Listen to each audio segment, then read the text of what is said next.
I pledge allegiance to the flag of the United States of America and to the republic for which it stands, one nation, under God, indivisible, with liberty and justice for all. Please be seated. Just a quick note before we do get into our meeting. We just lost June 21st someone that has dedicated not only a lot of time to our students here in Citrus County, but to the welfare and well-being of our nation. Ted Archibald was a survivor of Pearl Harbor. He gave many years of service, and we said goodbye to him in a memorial service last week.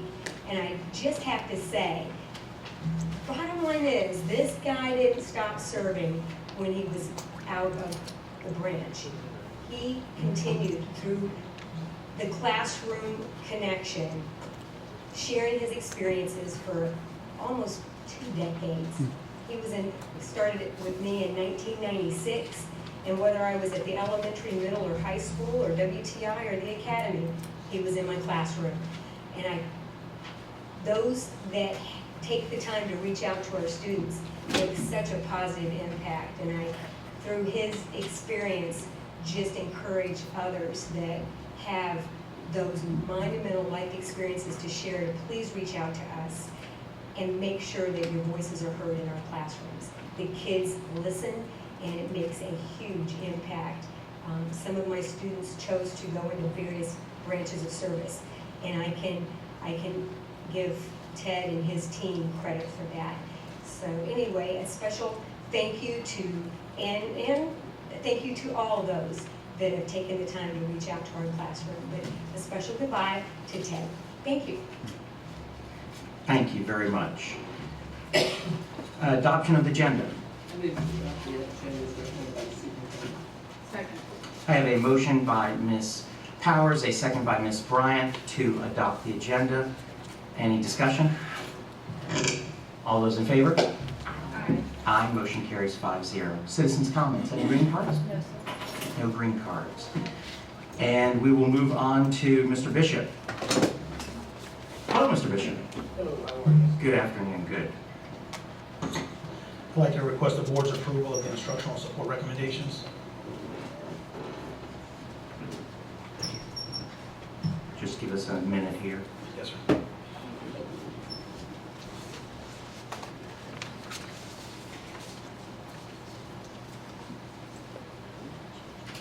And board members, whenever somebody's ready, you I can. make a motion to approve the instructional support recommendations. Second. I have a motion by Ms. Balfour, a second by Ms. Bryant to approve the instructional and support recommendations. Any comments? Anna Romeo, it says SSC School.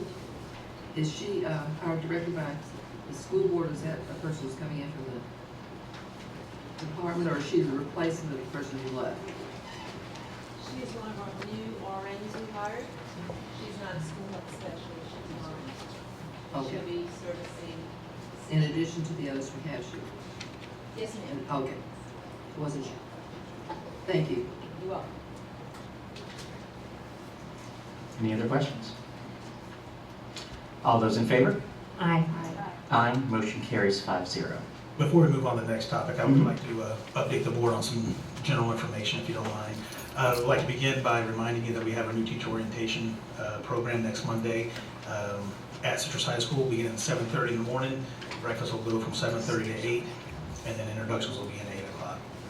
And just remind the board that's at Citrus High. Usually we're at IMS. So. And just to provide the board some information, I know that was discussed at the last board meeting, although I was out of town. New hires, we've hired 38 people at the elementary level, 9 at the middle school level, and 7 at the high school level, with 4 at our other schools, which was Crest and WTI. At this point, we've hired 18 former graduates of one of our high schools, county high schools, and we'll bring this deep information to you in more detail at the State of the District in the coming months as well. We've had 57 people retire this summer, or this school year, I should say, and 53 people resign. I want to talk about the resignations, if you don't mind, just very briefly. Why are people leaving Citrus County? We've done some research on that. 45% of those who resigned have left because of relocating into another area within the state of Florida. 23% are relocating outside of the state of Florida. 14% of those who have resigned have failed to disclose. They didn't want to give us a reason. 8% are getting out of the education business, and 6% have chosen to leave to pursue a career in private education. 8% you said are leaving because they're done with education, and Yes. 6% to private schools. That's correct. Board members, any questions? Oh, thank you for the detail. Absolutely. I have a question. Yes, ma'am. How many vacancies do we have now? How many vacancies do we have now? At the elementary level, we have, are you talking only instructional, or would you like both? Both, okay. At the elementary level, we have 10 vacant instructional positions and 2 vacant support positions. It's important to note also, as a sidebar, tomorrow begins our 3-day posting window. We can post we only have to post positions for 3 days as opposed to 5 days. Once we get in within 2 weeks prior to the start of the school for students, the posting window closes, and we post every day, not just on Mondays and Thursdays. I sent an email out to the principals and supervisors today, letting them be made aware of that date. At the middle school level, all positions are filled, both support and instructional positions at the middle school level, so we don't have any vacancies there. We have 5 vacancies on the instructional side at the high school level, with 3 at on the support side.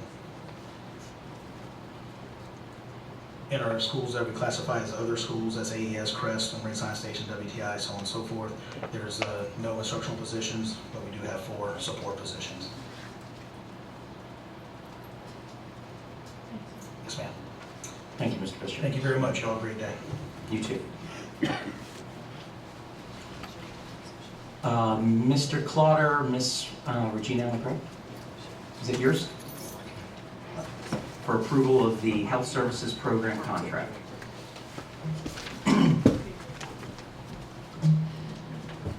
Thank you for that exciting news you shared with us earlier this week.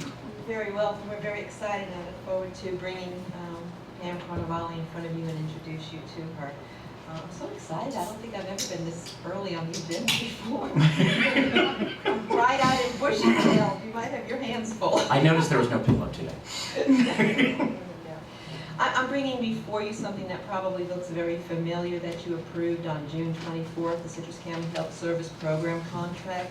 The reason I'm bringing it forward to you again is because the day after our board meeting, that Wednesday, I received an email from Jim Rashley from the Health Department letting me know that the Department of Health up in Tallahassee wanted to add something to this contract, and it is Amendment 1.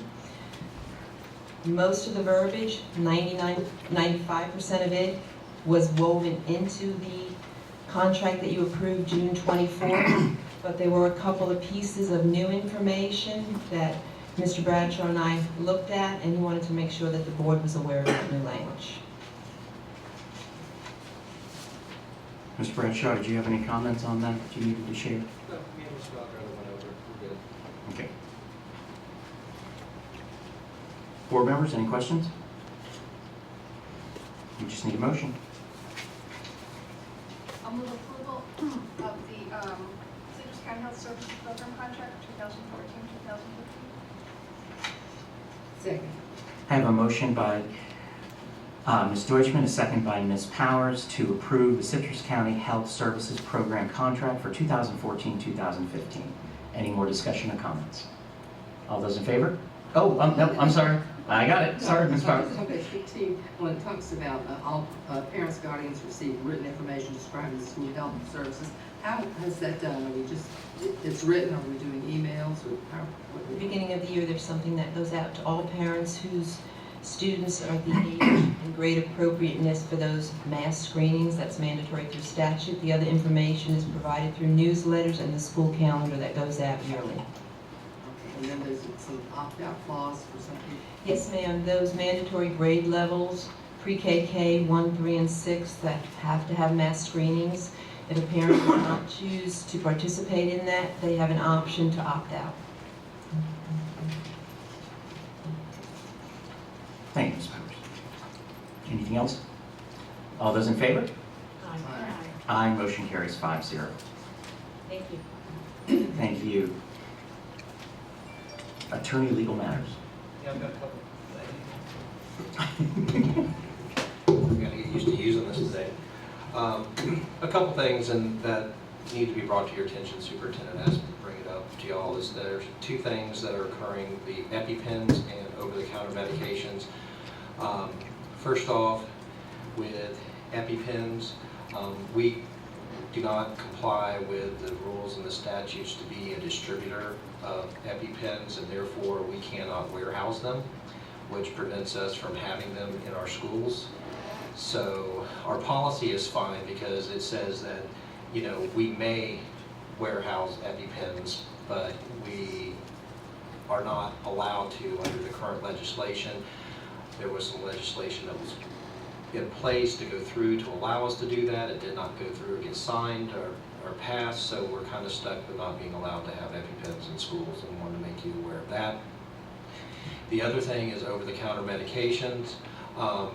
We had a big discussion about this a while ago. You know, over-the-counter medications are treated as medications for the purpose of the school nurses and under the statutes and our health plan. We had a doctor from Care Here who was going to write us a protocol that would allow us to keep those because they would have to be dispensed according to a protocol. And recently he told us that he was not going to do that based upon the advice of his counsel, and probably for liability reasons he wasn't going to do that. So we're not going to have over-the-counter parents aren't going to be allowed to bring over-the-counter medicines and just leave them there without having the form that goes to their physician, and the physician can, you know, if they submit it with a physician, you know, take Advil according to how it's on the bottle. And we're operating off the physician's protocol, we can do that, but just in general, we're not going to be allowed to do that this year. And I think one of the conversations that we've had is that when we're talking over-the-counter, what is classified as over-the-counter medications can be chapstick, it can be calamine lotion, it can be sunscreen. Correct. And I say that so the public understands, we're not just simply talking about Advil, Tylenol, Oh, correct. of those things. We're talking about Correct. things that we wouldn't necessarily think of. Over-the-counter medication encompasses a broad array. A cough drop. Is medicine, yes. So, but because school's starting and, you know, those are issues that will be addressed on at school levels and through student services, just wanted to make y'all aware of what was occurring. So you're saying that the parent has to get a note from the doctor? Yes, saying ma'am. that y'all can take a copy? We have a form that they can take and have their doctor fill out and then submit it. But what we were hoping to be able to do was to have, you know, a doctor, and there was a doctor from Care Here that was going to write just a general protocol that said that, you know, kind of the same, it comes in a bottle that's sealed and everything else, and then the nurse can dispense it according to the manufacturer's recommended dosages, and then, you know, along those lines. But they backed out on writing that protocol for us. Why? Liability, I believe. I haven't talked to him. I mean, Ms. Allegretta knows a little more about that, but I think he decided that, probably talked it over, I think, with his legal counsel, and was told that that would be a bad idea, that if you're operating under your protocol and somebody misuses it, I would imagine that may make him responsible or liable, so he decided not to. But the child doesn't have to have an exam. If he's a child that goes to the doctor can say, okay, take cough drops. He doesn't have to have a physical exam to be able to take a cough drop. All we need is that, It's a regular patient. we have a form, yes ma'am. So we have a form, and as long as they go to their doctor and the doctor says, you know, John needs to take one cough drop every 4 hours, and they submit that with the cough drops, then we'll be able to dispense it accordingly. Can we accept a note that says little Sammy can take a cough drop any day of the year of the school year? Because I may wake up this morning and have a cough, I didn't know yesterday. As any day of the school year, the only thing that I would be concerned of is if the manufacturers, you know, if The manufacturer's recommendation says you can take one every 2 hours. They shouldn't have one in their mouth chewing them constantly. So, Can you remind us of how this came to be? Because we have always been pretty lenient and allowed over the counter when the parent brings it in with a note from the parent. correct. It started when the school nurse, our district-wide nurse, school nurse who oversees everything, realized under the Nurse Practitioners Act that they cannot dispense medication without a doctor's order, which if you go over to Citrus Memorial Hospital, they're not going to give you a Tylenol without getting the doctor to sign off on it. And so they have to operate under that doctor's order, and that's how that stopped, is because the parent can't write the protocol, the This has been prescription. going on for many years. I understand that. And every other school district has the same Nurse Practitioners Act. It's a state statute. Right. So are we saying that we're the only district in Florida that was allowing students to bring in a Tylenol with a note from the parents? No, ma'am, I'm not saying that. I haven't checked to see if we were the only district in the state. Can you check and see how your other attorneys are handling this? Because I would have thought at this point it would have become a much larger issue because parents I think there's a lot of other districts that don't allow kids to bring think stuff. anything. Yes, ma'am. I know that one of the things we've From a challenged, liability standpoint.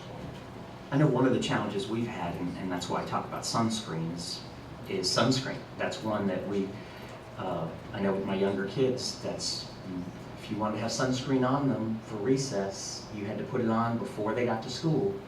And What about swim team? I would think if it's your high school, it would fall under the same thing. Yeah. That's what I thought you were thinking. Yeah, no, I mean, to me, it was like, Central Ridge, there wasn't a lot of trees there. And so, sun was a big issue, and the schools have tried to combat that by putting in shade structures, but that's one of those pieces. Chapstick became another one that kids, could not be sent with chapstick. I understand where it is. I've just certainly been a proponent of what we can do to meet what we need to in statute, but also try and empower the parents to be able to provide How those. does a coach do if a student is injured on, say, the football field? Does he have to get the parents' permission to treat with whatever antiseptic thing? Ice on them. Ice, is that true? What? That would fall under that same category. Correct. And EMS, call EMS, or the parent can come and do what they would like. I mean, so, Even with cough drops, we had a situation where he was giving it to another kid that he was diabetic, did not know, there was some reaction to that. So we're gonna make it as easy as possible, Ms. Deutschman. I spoke with the health department yesterday, letting them, just trying to get some information before we share this with you. They have agreed to put they call it a blast fax out to all their doctors in the area for this form to be available for them, so that if a student maybe did wake up with cramps or with a headache or needed some Benadryl, the form would be there for the doctor, the parent could pick it up and then bring it to the school. You're putting an enormous burden, not you, this whole thing is putting an enormous burden on both the parents and the medical. Absolutely. I can see the coach not being able to treat an injured player. Maybe all the coaches are gonna have those forms signed by all the parents, whatever the treatment is. You would let an injury go just there, nothing Change in a treated. practice we've had in place for a while surely will. It'll burden the staff. But we're looking out for the welfare of our children, and because there's so many over the counters now that don't react together, that the liability is large. So back to the sunscreen, so kids that, they have parents that want them to have sunscreen for recess, that sunscreen has to be checked in with the nurse. We looked into that last year when the board asked some questions about that, and at that time, we had 3 students who had a note from the doctor saying that they could apply that. Throughout the rest of the school year, I asked the nurses to be alert to anything. We have not had any of that. The doctor, we did try to get him to write a protocol for sunscreen, but because there's so many varieties and so many levels of percentages of this or that, a student could be out there even with the calamine lotion and have an allergic reaction. Maybe mom never used calamine, so now if something happens, we're liable.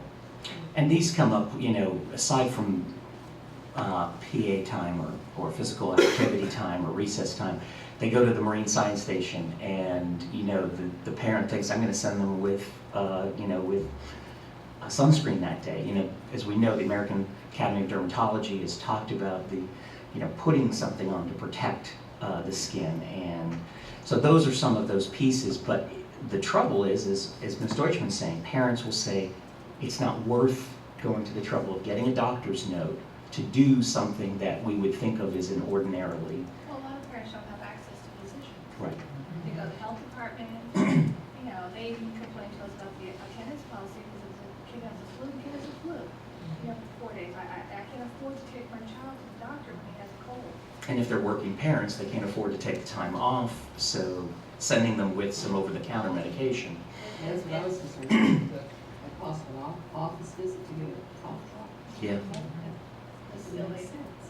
And of course, I know it's not the most appropriate option, but they do have that option of coming in and administering to the child themselves. And again, that's but the trouble is that with two working parents, or if there's just one parent and they're working, that's just not realistic usually. We've seen just an abundance of OTCs, and just what we're left with at the end of the year. We had over 12 boxes we had to bring to the sheriff's office this year, just OTCs that were not picked up. And the concern is, again, you all know this, are they taking something at home? And now they're taking Tylenol at school, or they're taking one and giving it to a friend because she has cramps or a headache, or they're nervous before a test. We just don't want a reaction from a student that we're unaware of. Plus, if something does happen, it's the nurse's license, because they cannot dispense anything, which the HRAs work under their license, without, physician's permission. And we thought we had it with this doctor. We were very excited about it. Yeah. And then, I don't know if they got new counsel, but it was ready for him to, because he had originally presented us with a calamine and antibiotic in October, so we put all of them back in the clinic, went to have it renewed, which we have to do every year, and he rescinded that, and also shared at the last minute. 2 weeks ago, we got the call. We surely can, if I get the direction from the board, to try to secure a doctor in Citrus County. Jessica, our old school health specialist, did work in that avenue to try to get a doctor. It's pretty expensive. There'd be a fee for that, and I don't know that we would even be able to secure a doctor. We've already had one doctor in the health department say they will not.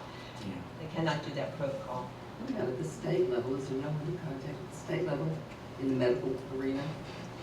We've Say, been how working can we- with the how can we state deal with this? EpiPens, we've been working, Yeah. the thing is, it's what the School Health Procedure and Form Manual says, which is dictated by the DOE and the DOH, and it's also what statute says. And I think with the EpiPen, either Mr. Bradshaw or Ms. Algretta, we got to the point where we got legislation to administer, then it became an issue of housing and transporting of it. So it's like we got one piece of it, but they didn't seem to understand how they would materialize at the moment we needed them. So it's a challenge in that.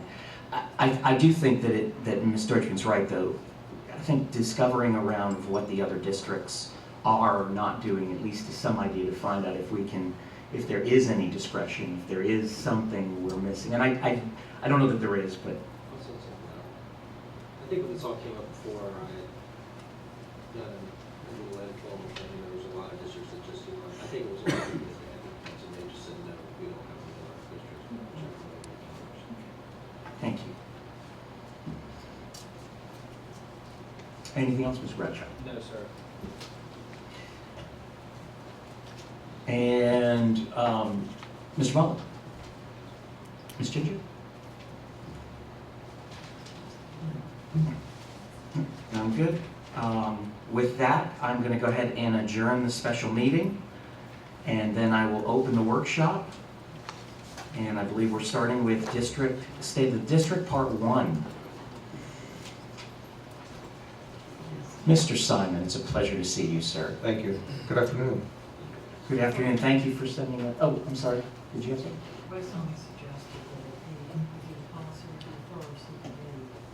I'm sorry, Mr. Simon. I was like, and what happened to that? If you can sit back down. This is up to y'all, and sometimes you don't want me to stay stay through some parts of the workshop if you want me to sit through the stable district. No, because once we get started, we're gonna get on a roll. So if there's no objection, let's just start with B and then come back to A. Sorry about that. You were this close. I was all set for Patrick. Mr. Dixon. Good afternoon. We have 4 policy items today. The first 3 are modifications to existing policy, and the last one is a new one. So we'll start with policy 3.60, flag display and pledge. This basically just adds language in section 3 of the policy to include the state flag, along with the United States flag. And then we had some discussion about this, about what protocol, and we just tied it back to Florida statute, so it says flags shall be displayed in accordance with state statute. And section 2.56015 is just the statute that refers to flag display. I have a question on that. On number 2, it says students must not be required to recite or participate in reciting the pledge if requested in writing by the parent. May a teacher ask a student to stand, not participating in reciting, but is standing participating? You don't know that. I don't know if they have to stand or not. Mr. Simon is saying, is that no? We just can't make it. That's called participating, so therefore they don't have to. Okay. Thank you. What about our other flag we have out here, our Purple Heart? The POWMIA. I was thinking the Purple Heart. Oh, I'm sorry, the Purple Heart, yeah. What's the protocol? The protocol for it. Is there a protocol for it? There are certain days, by being a Purple Heart district, that we would fly. I think they're 3 times a year. Okay. We've had some discussion about adding another flagpole out front because with 4 flags on there, one may end up dragging around.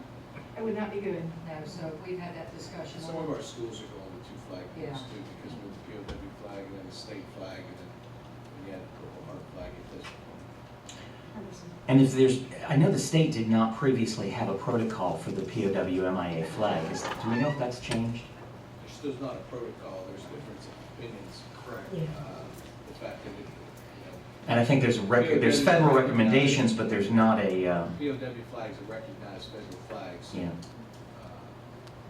The mindset for a lot of government agencies is the federal flag flies above the state flag, but then there's other government agencies that feel that the state flag takes precedence over POW. So you'll see it flown both ways, depending on what government building you're seeing it in. I've seen it both ways. And I think I think the schools that I'm thinking of, we have it, they're all, I think the ones where we have it, they're double flags, so that's not been an issue because it goes under I the, think here we fly the POW flag and then the state. yeah. And I think technically, from what I understand, that is the correct, so. Any other questions? Okay, the next one is a revision of policy 6.173 regarding responsibilities of school bus operators, and this revises language in section E to refer to the fact that they shouldn't be, or they're prohibited from operating any communication device not approved by the district while operating or while performing safety sensitive function operating a school bus. We talked about that one too, and wanted to make sure that they weren't prohibited from using their radio when they needed to, but they shouldn't use, or prohibited from using any cellular device or that kind of thing. Any questions on that? Okay. The next one is, Wait. okay. Jeff? So if there's an emergency on the bus, if they want to have to call 911, for instance, suppose they're in a car accident or something happens to a student, they radio the bus garage rather than call 911 directly? Yeah, it doesn't apply to that. If there's an emergency, it's just while they're operating the bus, they're not to be using it. I mean, it doesn't apply to an emergency. So should we say that, except in an extreme, except in an emergency situation? You know, They're gonna have different opinions on what's an emergency. I think safety's, we performing a safety sensitive function. In other words, that would be driving would be safety sensitive. There would be a safety sensitive situation if you're responding to the accident. If you're you're trying to get help there. That's a correct response to that situation. Well, I suppose the student is having a seizure on a bus and it. Well, we wouldn't want them to call unless they're done, they pull the bus off the road. We would not want them driving and making the call. Okay, so Pull you the don't bus want off them the under road. any circumstances to use a Correct. cell phone while they're driving, even if it's a dire emergency. They pull the bus off the road, that's the secure way to do that, because we don't want to put the rest of the children's lives in danger while we're trying to get help for that one child. All right. Thank you. Okay, and the next one is a revision to policy 6.549 regarding sick leave. And this one was necessary because it wasn't clear that you should exhaust all of your vacation before you're allowed to transfer sick leave from another party. So this is basically being revised to address that issue. And I think Mr. Bishop was here earlier, but I'll be glad to answer any questions you have about it. Looks like the change was only in item 7, Yes. just the one word striking and the one word addition. So it's not just sick leave, but it's all accrued leave. Any further questions? And then the last one, this is a new one. This is a request to add a new policy, 9.40, advertisers permitted to advertise as recommended by Mr. Bradshaw. And this doesn't have corresponding guidelines, but Mr. Bradshaw, would you like me to go through this, or do you want to go through the? Do you want me to go through? Yeah, if you would, Mr. Bradshaw. No problem. Basically, we had some discussions about being able to advertise here in, the school district, how we're going to handle that, especially, advertising on our web pages, as far as the school-based web pages and district-wide web pages, at athletic and other events. So, wrote a policy and submitted it to do that. In general, it allows for it. There's certain venues for advertising. We kind of go through that. It has to be done by the policy. It's not intended to create a public forum. In First Amendment, you have closed forums, limited forums, and then open forums. Your open forum is, bring whatever you want, talk about whatever you want, which is the real open forum. This creates, a very limited way of doing things. It's not going to allow you to advertise as far as false, and that's on page 3, false and deceptive or misleading, promote unlawful or illegal goods, declare an endorsement by the Citrus County Employer, declare that this is an endorsement by the school system, cannot promote alcohol, tobacco, smoking-related products, prescription drugs, illegal substances. There's a laundry list of things in there. Promote, encourage the violation of school rules, contain information that promotes violence, all of the things that you don't want to have on your webpage. Also, cannot be a link where if you go on and click on, White House, there's actually, well, I wouldn't say that in public, but, where it will link you, hyperlink you over into something else that is a violation of the rules. Then would you interpret number 12 in light of what you just said? That talks about, includes the promotions of alcohol will not be considered a violation of this policy when it does a hyperlink thing? Number 12. Yeah.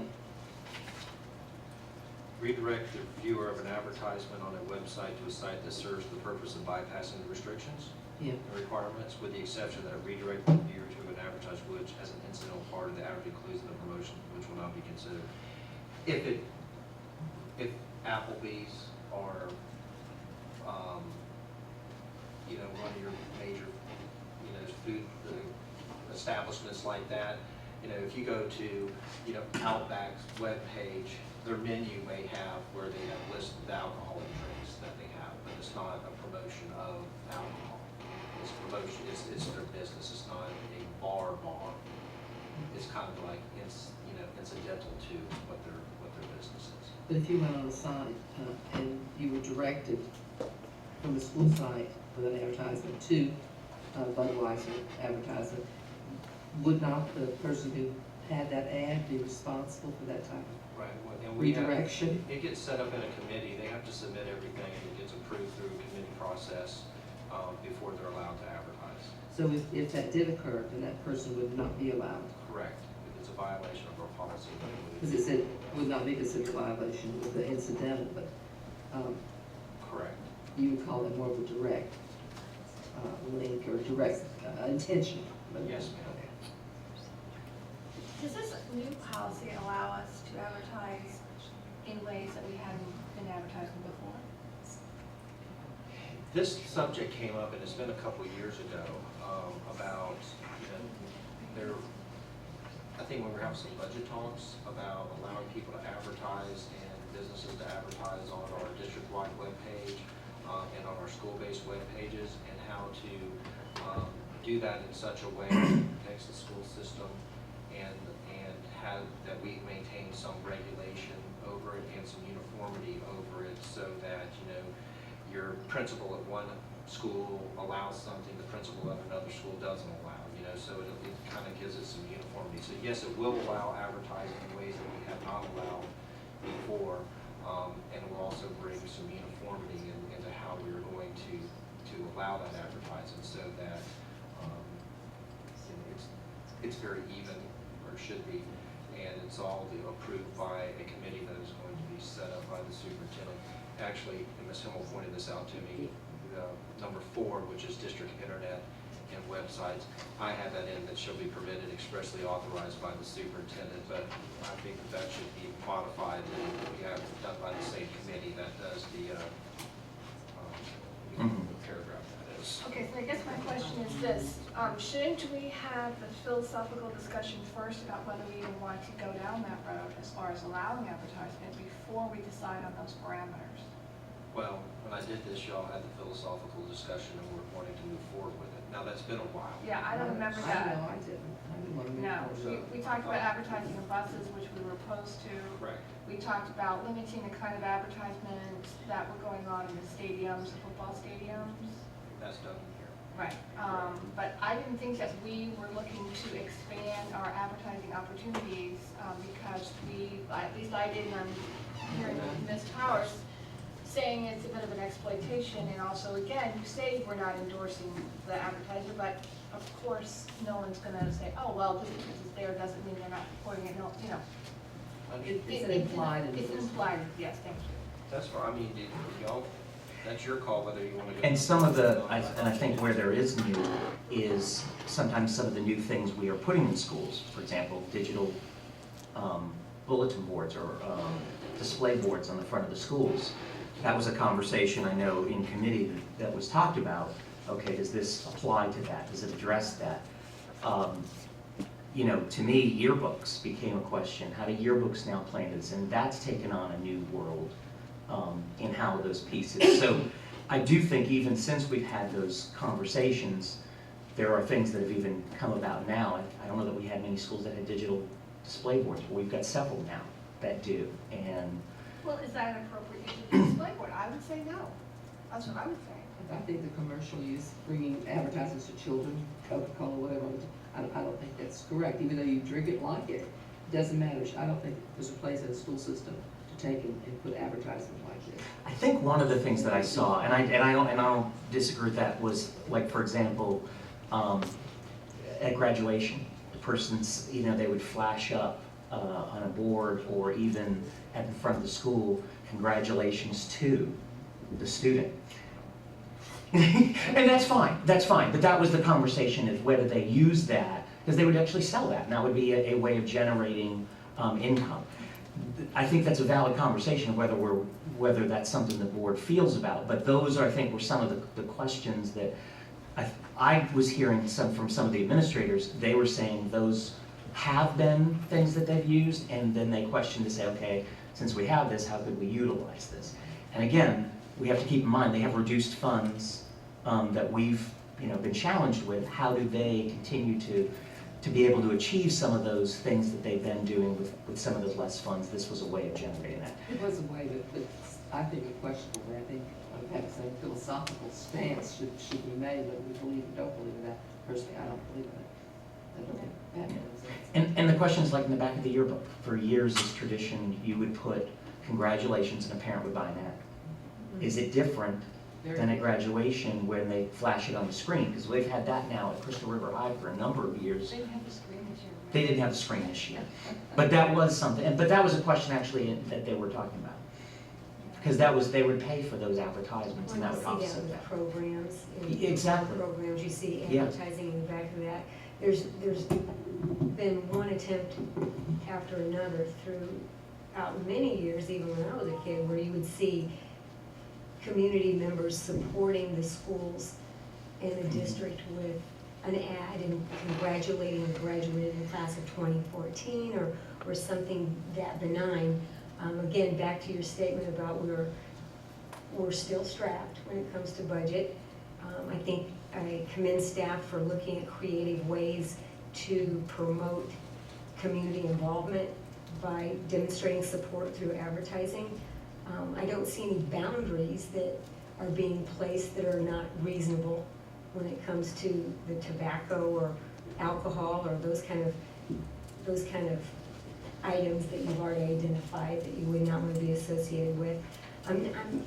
I'm not seeing a whole lot of negative here because I'm looking at what we've been doing with yearbooks. We've been taking ad dollars, advertising dollars in for years to help offset the cost for yearbooks. Person graduates this year, 2014. It's also relevant to that particular student in that class. I think where this has been going, and where state statute has been allowed it to be more free, right? I mean, a couple years ago they passed it, is that vendors were talking about advertising on school buses. Mhm. So your school bus gets wrapped in, as I used to call it, the Morgan & Morgan law ad, take me to school. There's nothing to prohibit Morgan & Morgan from wrapping every single school board in an ad. If we have a policy that allows anybody without, we can't discriminate, if we let one guy do, we can't say no to the others. Well, school buses are prohibited in here. Okay, but that was an example of how advertisers were seeking to use schools for advertising. It was for promotion of revenue generating advertising. For instance, flashing up on a screen during football, Nike brand shoes or t-shirts. And the concern that we had is that are we telling our kids that Nike brand shoes are the coolest, you gotta have them. And there was a real issue, especially with schools that had economic problems, in that these ads had a very negative influence on the students. So I didn't want that, it was like, why would we go through that door? Why would we open up the Pandora's box if we don't need to? It's like the issue that we had with the policy, with the what do you call it? The ads for the Little League and all of that. The distribution to students. Thank you. It's either you let everybody advertise in your school system, and you can't discriminate against who they are, except it's a very small, I think, is it on? It's on. It's on, okay. Very narrow window, can't be religious and this and that and the other, but we even had people who were approaching on that, calling it another form of after-school activity. Or nobody. It's either all or nothing. There's no yes to you, no to you, maybe you. We can't discriminate that way. Well, we already have a filtering system of dissemination processes. You're kind of the gatekeeper, from what I understand, when it comes to determining what is mass. But we follow the policy. Yeah. We have a policy. It's pretty clear about that. Well, and what I do see, and again, maybe it's just because I was in the business of selling advertising, I see a revenue opportunity here.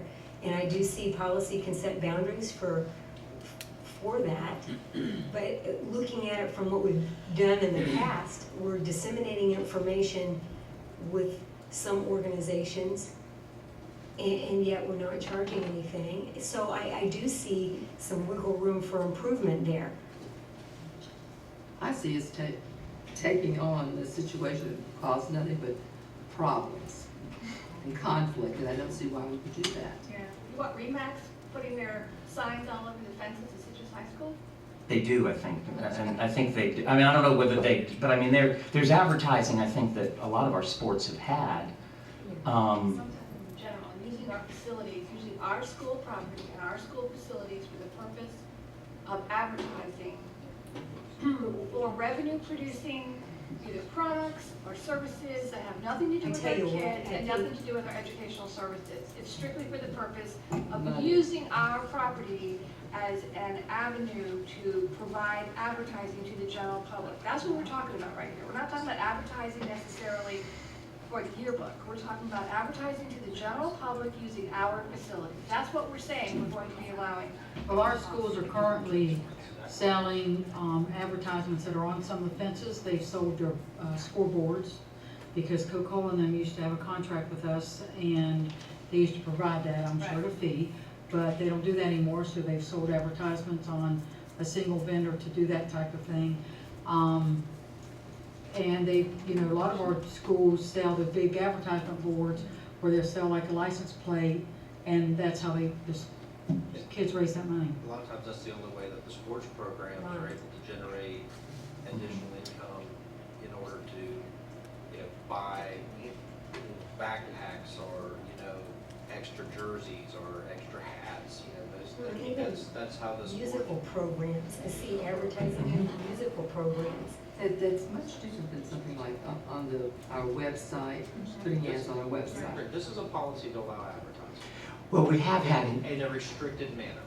and one of the ways that I believe we've had one or more schools that have done it, not the schools that come to mind specifically, but where they have had the third-party link to jackets, clothes, and they get then a percentage of that, the revenue off of that, while not having to kind of have the operations of that. And I do understand both Ms. Deutschman and Ms. Powers what you're saying. My concern is we've had reductions in funds. Is this a way that if we had parameters, we've been doing this in practice is what I think a lot of times what we were learning in the policy committee. This has been going on. I know Crystal River High, for example, they send out a newsletter. It's completely funded by, they give it to an entity that sells the advertising for it, and it gets shipped out. It's a way that that information gets out at no cost to the school, which allows that communication. We've been doing that for years.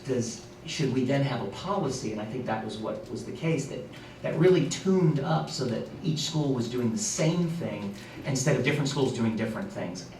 One of the things that I think was the hot potato was the committee of who was making the decision, because I got the impression principals really weren't necessarily wanting to be that deciding maker. And I don't think Chuck alone wanted to be that deciding maker. It was trying to have a more stakeholders involved, it be a district oversight, and that it was kind of had some consistency to it. Mr. Mullins, is that my kind of stating that? I don't disagree that there, maybe some of the specific concerns that you're referring to, if we could maybe even address those, or I guess my question is there a way then to maybe have both of those things so that we block out some of those things? We talked about buses, and I think we agree with that. But Can I make a suggestion, and this is just my own personal opinion? I see two distinct major areas that the policy covers and things that the board should consider. You know, you have a major area that is more of your paper, your placards that go on fences, your yearbooks, you know, those types of things that are kind of real and tangible, that, you know, a lot of that already goes on. And the other side of that is your web-based, you know, how advertising. And I think that you know, you can say we will have no web-based advertising, or we will have web-based advertising, and if we I think do, it's electronic. yeah, electronic, Yeah. that's fine. If we do, then this is how we're gonna regulate it, and we're gonna either allow schools to have your, you know, non-web-based or non-electronic advertising or not, and then if so, this is how we're going to regulate, you know, those types of situations. So, I think that, you know, the policy can be manipulated into whatever it is that you desire as far as the board is concerned. If you want to come up with saying we're not going to do one, but we want to do the other, I can fine tune it into something that's more reasonable, or that's basically a policy that covers electronic advertising and I call So, it. Okay, I just want to make sure I'm clear as far as the original need for the policy period, since there's been a history of advertising dollars coming in through the various methods that you just outlined. Really, the new component here is the electronic component. So at this point, And we really don't have a policy on advertising. Yeah, I mean, We don't you're gonna have be that all over now. the board, I think is why Wes brought this, because when we looked at it, you know, we're all over the board. And we have some people that are advertising on their websites, some that aren't. So, you know, the fundamental question, whether you want to advertise or not aside, we need a policy that says either you can or you can't, and if you do, here's what you have to do, here's how you have to do it. Because if we don't, you know, we're gonna end up having what we have now, and that's you know, Well, either that or we're saying we're not going to allow any type of and that advertising. would still be a policy that says. And if that is, that's going to have an economic impact, I think, to programs. Well, yeah, I don't think you can have a whole workshop on this if you want. I mean, that's up to the board. I'm leaning towards Ms. Deutschman and Ms. Powers, but I need time to really study see the this. need, you know. I really do, and I think it might be good to table it. And some of it may be to understand what and where we're using advertising now in our schools, in what manner. You know, maybe we're worrying about, or I'm saying I'm worrying about yearbooks, and yearbooks is this amount of money, and it really is a non-issue, but you find out the sports fields are a major issue because that generates a lot. That would help, I think, in structuring a policy that says, and maybe there's a policy just for sports fields for that. What Wes said, there's separate issues going on here. But I know when I go to the school website, the last thing I want to see is a list of advertisements. I'm going there to look at stuff about education. I don't want to see anything about food or Morgan and Morgan or anything else, just education. Or even a tutoring company, a private tutoring company, they would think that it was our tutoring company that we're promoting, so, Exactly. you know. It's totally. I don't think you can slice and dice who they are. I think you either allow them in or you don't allow them in. If they're encroaching already into our websites, I guess we do need to say, have a philosophical discussion if we're saying no electronic media, no electronic media. And just, this is distinct and separate from distribution of literature to students, just so that. Well, we know that, yeah. But I mean, that's part of that. But they whole- do have a, I mean, one thing created a whole, it created its own problem in the volume. Correct. Once we allowed them in and we had to allow everybody in, then it became unmanageable. Right. And that's when it became a problem. well, but even now, like, for example, let's say Parks and Rec put their book out, and for some reason, we distributed it electronically. Well, now we are advertising those programs. Well, but then you're implying if it's on their website, you're giving the same implication that Anytime you're you're for. providing a distribution source, that has a value, So I think your But it idea says to paid table this advertising. or do a workshop, I think has Okay. That's a difference. merit. So reschedule it for a future date. It Disney World did it. Sorry. We need to. So board members, are we saying we'd like to bring this back to a fuller workshop on the issue? Then I'm more than happy with doing that. So let's do that. So we don't have one August or September? Can you clarify what information, if any, you want the staff to bring back to you? Board members, I have some thoughts, but you go ahead. I go to a baseball game and I see all these placards and I say, okay, this is okay. Placards on the fence, but I don't know that it is, you know what I'm saying? Now that I hear all this, what do I know? And particularly the electronic, this is bothersome.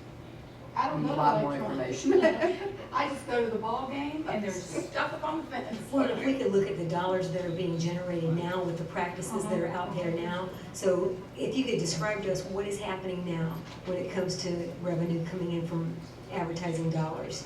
And what will And happen then- with this? Right, the impact that this policy will make, or the policies that are being presented, what impact will that make? Will we be cutting into revenues that the schools are used to obtaining throughout the years? Or, I mean, we don't want to just, My understanding is that the new component of this is the electronic component, that the other things have been going on forever. without any kind of a. But I think this board's saying that they're not sure that they, you know, where that fits in. We've been doing them, but that doesn't I necessarily. want to know what we're doing, What's what's the happening? financial. Am I correct in board understanding that you're not necessarily saying, you're wanting to revisit Yeah, the and conversation? Well, I think we also, that's number 4, but I think we also have to look at number 3, school buildings and school property. Again, is it an encroachment of advertising that we don't think is really necessarily a good idea?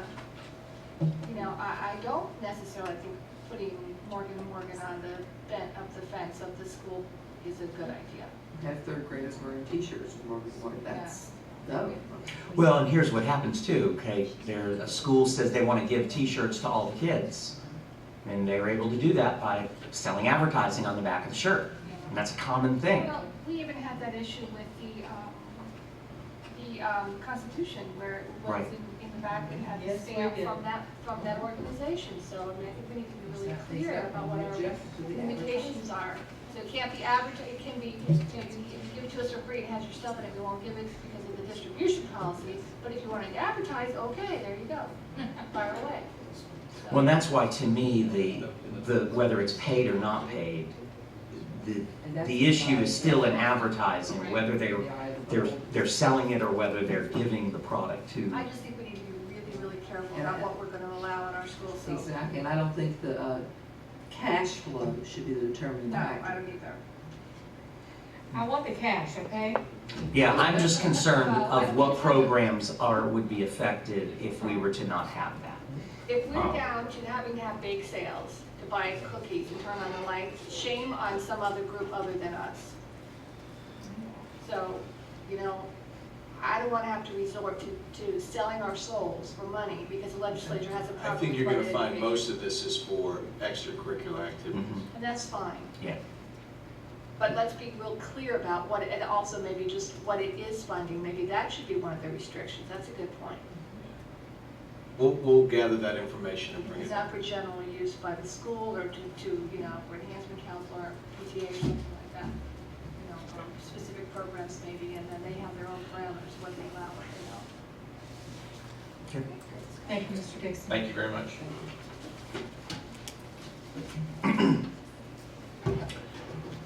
Now, Mr. Simon. Thank you, sir. Don't make him sit down again. It's appropriate to begin by saying the Citrus County Schools State of the District, Part 1 is brought to you by Crowell, Mullen, Selman, Stavcek, and Simon. That does sound like a law firm. So what we're sharing today, Part 1, is information regarding FCAT 2.0 testing. It's the last FCAT testing. End of course testing summary, school grades, and it is really the final school grades until it's revised to a new format. Then next year we start off with a clean piece of paper. Correct. Actually, there's a 1-year hold, and then the following year, yes, there's always been a 1-year hold. There's no accountability link. And then the district grade and the rankings related to that district grade, which also will be held for the year. So as it's the final, Mrs. Deutschman, it's the final experience you have with our State of the District, and I just want to personally thank you because you've always been an advocate of data and ways to show and look at data to guide decisions that influences teachers and learners. So this is, we dedicate this to the support you've given us in your tenure as a board member. Thank thank you. And I believe when I came in, I brought the FCAT with me. And so when I leave, I'm taking it with me. So as you leave, we're hoping there's more room in your purse because we'd have a few more things we want to put in there as you exit. Before we begin, I wanted to give a format to understand how we try to present this data in a way, and please know that this more unique approach that we sent you just a day earlier, and we apologize for that because a lot of this information just came to us last week. We wanted to give information that guides you and guides us, Mr. Clotter, Mrs. Himmel, Mr. Mullen, and Mr. Blocker, in making decisions that affect our schools and students. And we wanted to have you see what has happened with student learning by school, by grade levels, by subject. So we tried to present this to give us, at a glance, information that will guide us to maximize the limited resources we have. And I'm going to jump to the first slide and talk about this just a bit.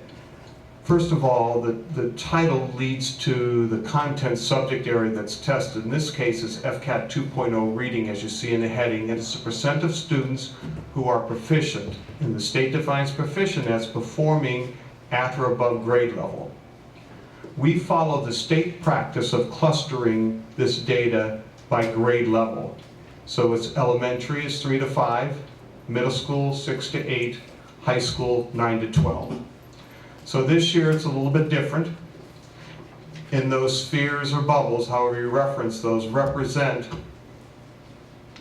those vertical lines for each of the 11 elementary schools. So on your chart, on your screen for the audience to see, you notice starting with Central Ridge Elementary School in alphabetical order, Citrus Springs all the way to Rock Crusher. The red bubble is the current year. Larger so that it brings immediate attention. I have an editorial comment about that. Thank you, we'll wait for that later. Remember, this is dedicated to you, Mrs. Deutschman, so caution on the comments, no. The smaller blue is a previous year because we wanted you to see, let's look at Central Ridge as our example and trying to walk through just this first slide.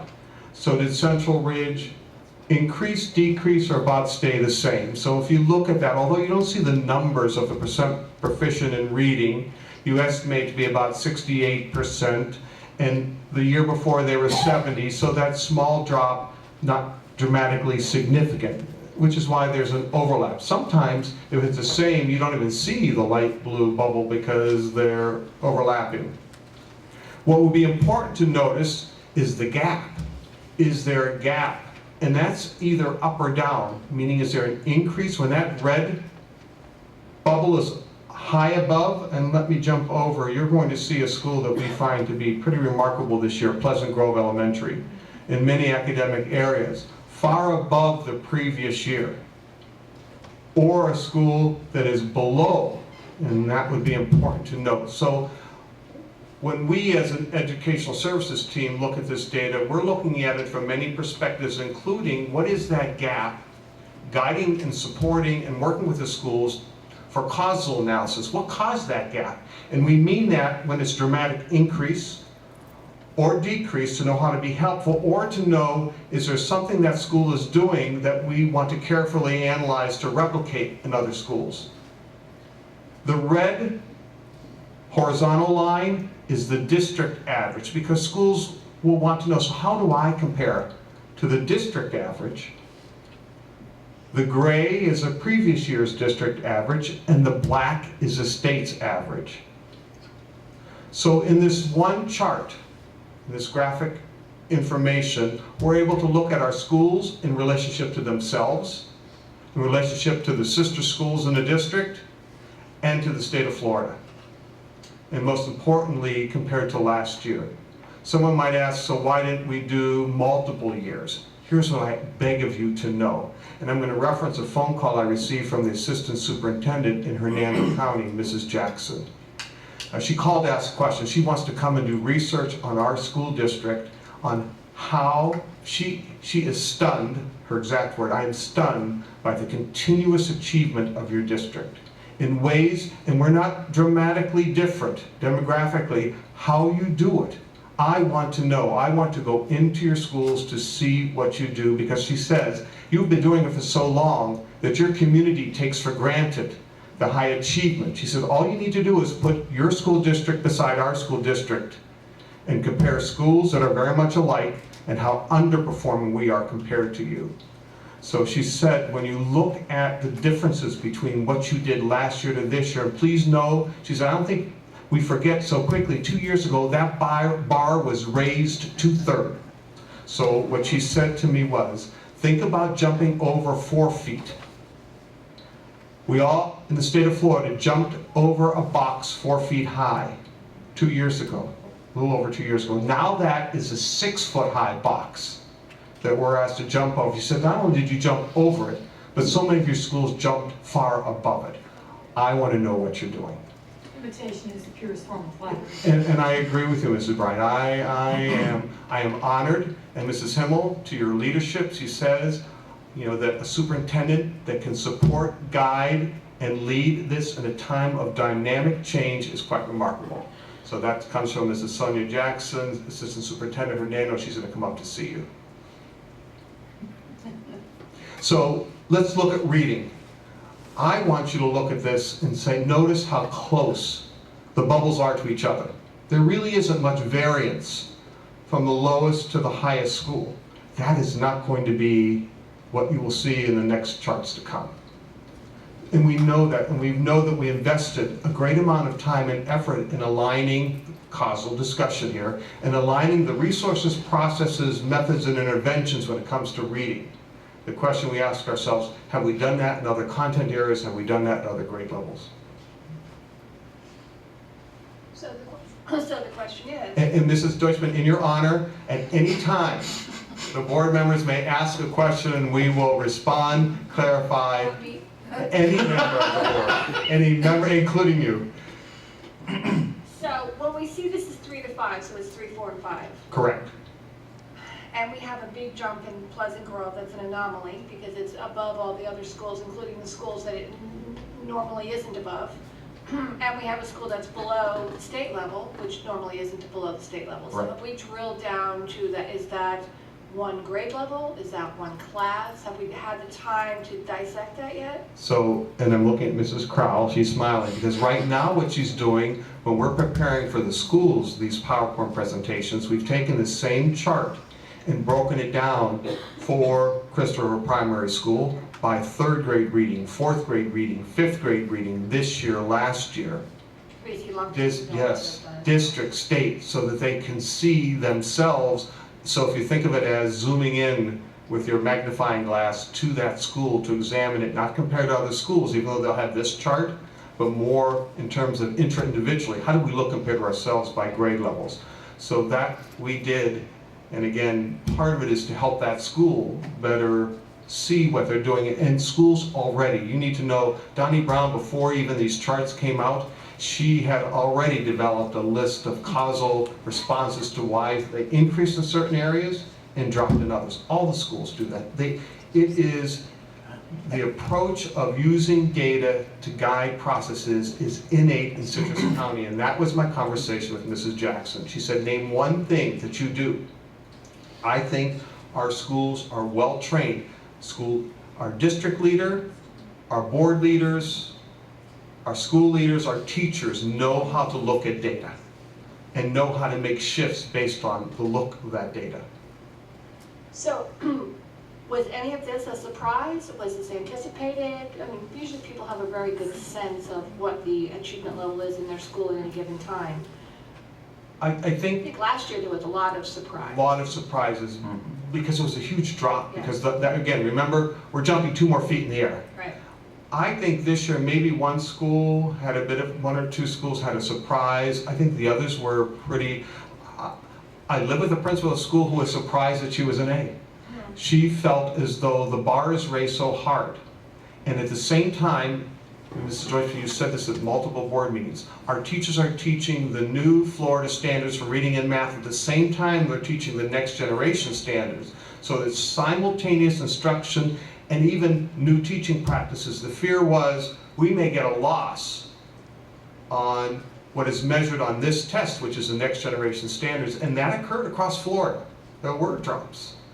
So, and they aren't achieving as they did 3 years ago. So to say surprises, some of the surprises were, that's higher than I expected.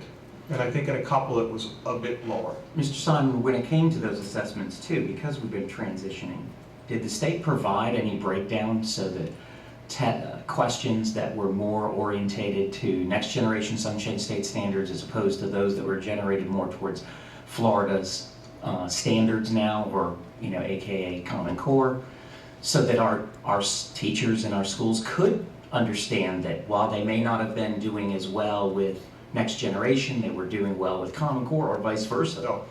No, the state has not ever and will not ever, unless there's new law, disclose the items, the content of the items, the difficulty, and I'm looking at John, the difficulty of items, none of that. Now they will release, and it's already on what's called fsassessments.org, they will release sample items. Our district leaders and teachers have already looked at those and found multiple mistakes in them. Multiple mistakes. The ones for next year. The ones for next year, but it stops there. It stops there. So to answer your question, there are some states, many states, who do release items once they're administered. It does not happen in Florida. When I asked the question to Pam Stewart, to Victoria asked, the response is it would be very costly, because every time you release items, you then have to regenerate new items for tests. They don't typically recycle. And yet in best practices, we know that, and our district has done this with the instant response systems, that by getting that instant feedback, by getting that and being able to then work with those students on those standards that they're having challenges with, we have a much smarter student. Last year, there were 4, I think, Mr. Mon, there was 4 schools that the district focused on last year, 4 or 5. And we sent out, what I directed them to do was for Mr. Mullen to send out a team from Ed Services. And they met with those principals and their staff twice a year, in the beginning of the year and mid-year, to go over resources that they may feel like that we need to give them a little more support from the district level. So after we targeted or focused on more schools this year, we'll be doing the same thing. And I will tell you, probably 90% of those schools, we saw significant gains in their scores. So we're going out from the district to do the same thing. And you're going to see that. You're going to see that in the end when we go to the district grade, which kind of, if you pour everything into one bucket, how high is that bucket? When you look at that, and I'm going to say this to you again in the most passionate, supportive, and spirited way I can, when a school district increases on the scale that we have now, 28 points on a school grade, that's when Pam Stewart says, whatever you are doing, you keep doing. Because that does not happen. That does not happen. So that's why, and now we're looking at it by school. A school looks at it by grade level. The teacher looks at it by every child in the grade level. So everyone kind of drills it down further. But you're getting this kind of midpoint view of how the schools look in each subject area. So and again, what I'm going to do in a minute is show you math and science and writing, but then I'm going to flip through it so you can see, if you did it like a flip book, how is it different, and what is our, and while I boast and thank you for the support to be an A district, there's always more work to do to improve on those. And at the same time, we must stop to acknowledge the teachers in the classroom. We need to acknowledge Mrs. Mullen, who's in that classroom. She may not be teaching a grade level tested student, but what she's doing is contributing to the success. And I'm not sure I do that. I'm not going to say that I'm not sure I do that enough. So one of the focus points I have this year is in talking with teachers to make sure they know the contribution they have to the success that is not expected when you look at who the students are in Citrus County. How can we do that? One by one. One by one. I'm thinking as a group we should get on a bus and go to every school in this district and thank them personally.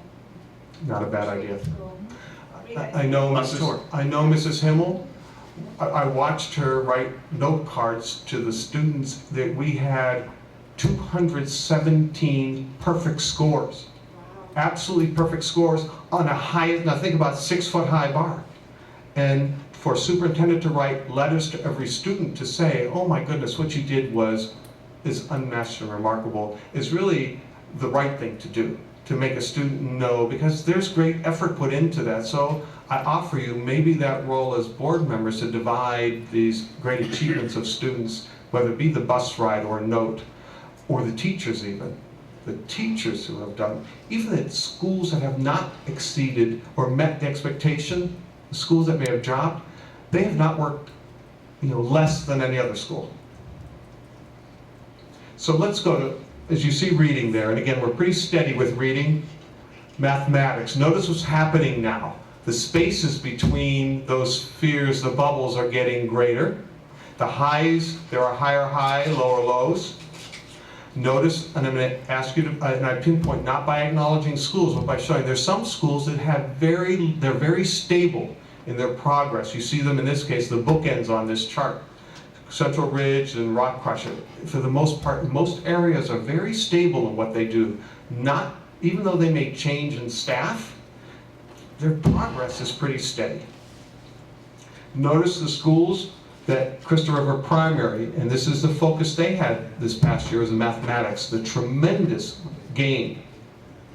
Hernando Elementary, and this is the compliments to John Weed, and John, I hope he's watching, and to his team of teachers and staff, what they did this year in moving from a total points of 396 to an A rating in 1 year, and you're going to see it in every one of these categories, is a reflection of hard work, commitment, overdrive. This is something that always makes me curious. If, as a teacher in a classroom, if I give a test to a group of students, and the students, 60% of them scored proficient, I would be very worried about the test that I wrote. I would look at me and say, wait, the test that you wrote cannot be a test that really evaluates what you taught the students, or you're not doing something right. But will we accept the fact that the tests here are accurately testing the students when the students are scoring 60%? I do not understand that philosophy. It's a very different kind of test, Mrs. Power. So when you talk about you as a teacher, administrator, I'm administering a test, and I'm looking now at Mrs. Belfort too, who's not so long out of the classroom. You're testing your students on information that you presented in the last, let's say, 4 to 6 weeks. You have an expectation of feedback, mirrored understanding of that piece of information. These tests, John Mullen, who is the test expert in our district, will tell you an enormous quantity of standards are being tested, from complexities from low to very high, and not telling you, I'm not testing you on 4 weeks, I'm now testing you on 180 days, from day 1 to day 180 of information, and I'm giving you a lucky shot of which one of those standards. You're not going to know what's going to be tested. That's very different in measuring of learning. But when you're, say, testing a child on English grammar, you're testing them from what they started learning in kindergarten to the present. You're testing over a whole period of things. And if you had those children performing at 60% level, something is wrong. And I don't see why the state is saying, wait a minute, something is wrong here. The testing that we're doing is not right. It's not accurately evaluating what the students have learned or doing. It's not accurate enough, or the scores should be higher overall in the state. And people will look at us and say, well, look, your district average was 63%. What is wrong with you? The state's average is 59%. Something terribly wrong there. What is the total explanation of why they aren't up at the 80s and 90s? Will they never be? Is it always going to be 60% or? I'm looking at John. So my answer to that would be, so look at the 350,000 students in the state tested at this grade level. And look at the state average is 59%. And you would say, oh my gosh, that's horrible. However, Mrs. Powers, 3 years ago, that 59% would be 89%. We moved the bar. I So understand that. what we're saying is on these state tests, it's not like a % complete correct in a classroom. this score, this T-score is transposed to, and again, I won't say by accident, by design, to a score that determines proficiency. And this is where I think Mrs. Deutschman's campaign of academic interest statewide with accountability, saying, how do we decide that what was 89% a year ago is now 59% and that that's the right thing to do? Well, exactly, it just does not seem logical to me, I think it's It's not logical. It's not fair. Don't give me But again, and we could spend, and that really is philosophical, almost reminds you of the previous conversation about the philosophy of advertising, but the philosophy of it, I think there does merit attention of us as a school district, of you as a board. Right now, what I want to make sure you know, what does this data saying about our schools? And before we leave the mathematics, please know, tremendous work. And you're going to see this mathematics data. It's going to show in every piece of what we do of how our district is some of the top achievement in the state of Florida mathematics at multiple grade levels. Absolutely, I know that, I just know how it appears and how it seems to be totally illogical. Go ahead, John, come on up. So this is my opportunity to tell you, John, who is there, I don't think there are too many people that know and analyze the items that the state administers as much as John, and he's at the same time creating new tests on the new items that when we do share that with you, samples, you will be stunned by the rigor of thinking that's required at every single grade level. That's because he gets here at 5 o'clock in the morning. And he gets it, that's, I think one thing we need to consider too is the FCAT testing, whether we call it FCAT EOC or whatever the state comes up with for next year. It tests all of the standards that the students are responsible for the entire year. However, the test is not at the end of the year. The test is about 2 months before the actual end of the school year comes about. So when we start looking at those scores and we're seeing students that are getting 60s and 70% and we're calling that success, let's keep in mind that we haven't completed 100% of the school year. Thank you for reminding that, because And you know, the other we thing- get that, but I don't think the public always does understand. No, and the other thing that'll be interesting, and I think we know this, that the schools that are high performing are always high performing, and those are the same schools consistently. It'll be interesting to look at their calendars. My guess is that they all chose to have an earlier start date, which gives us all about a 3-week advantage, including not having that break, having that Christmas break for term 1, term 2. I think that makes a huge difference.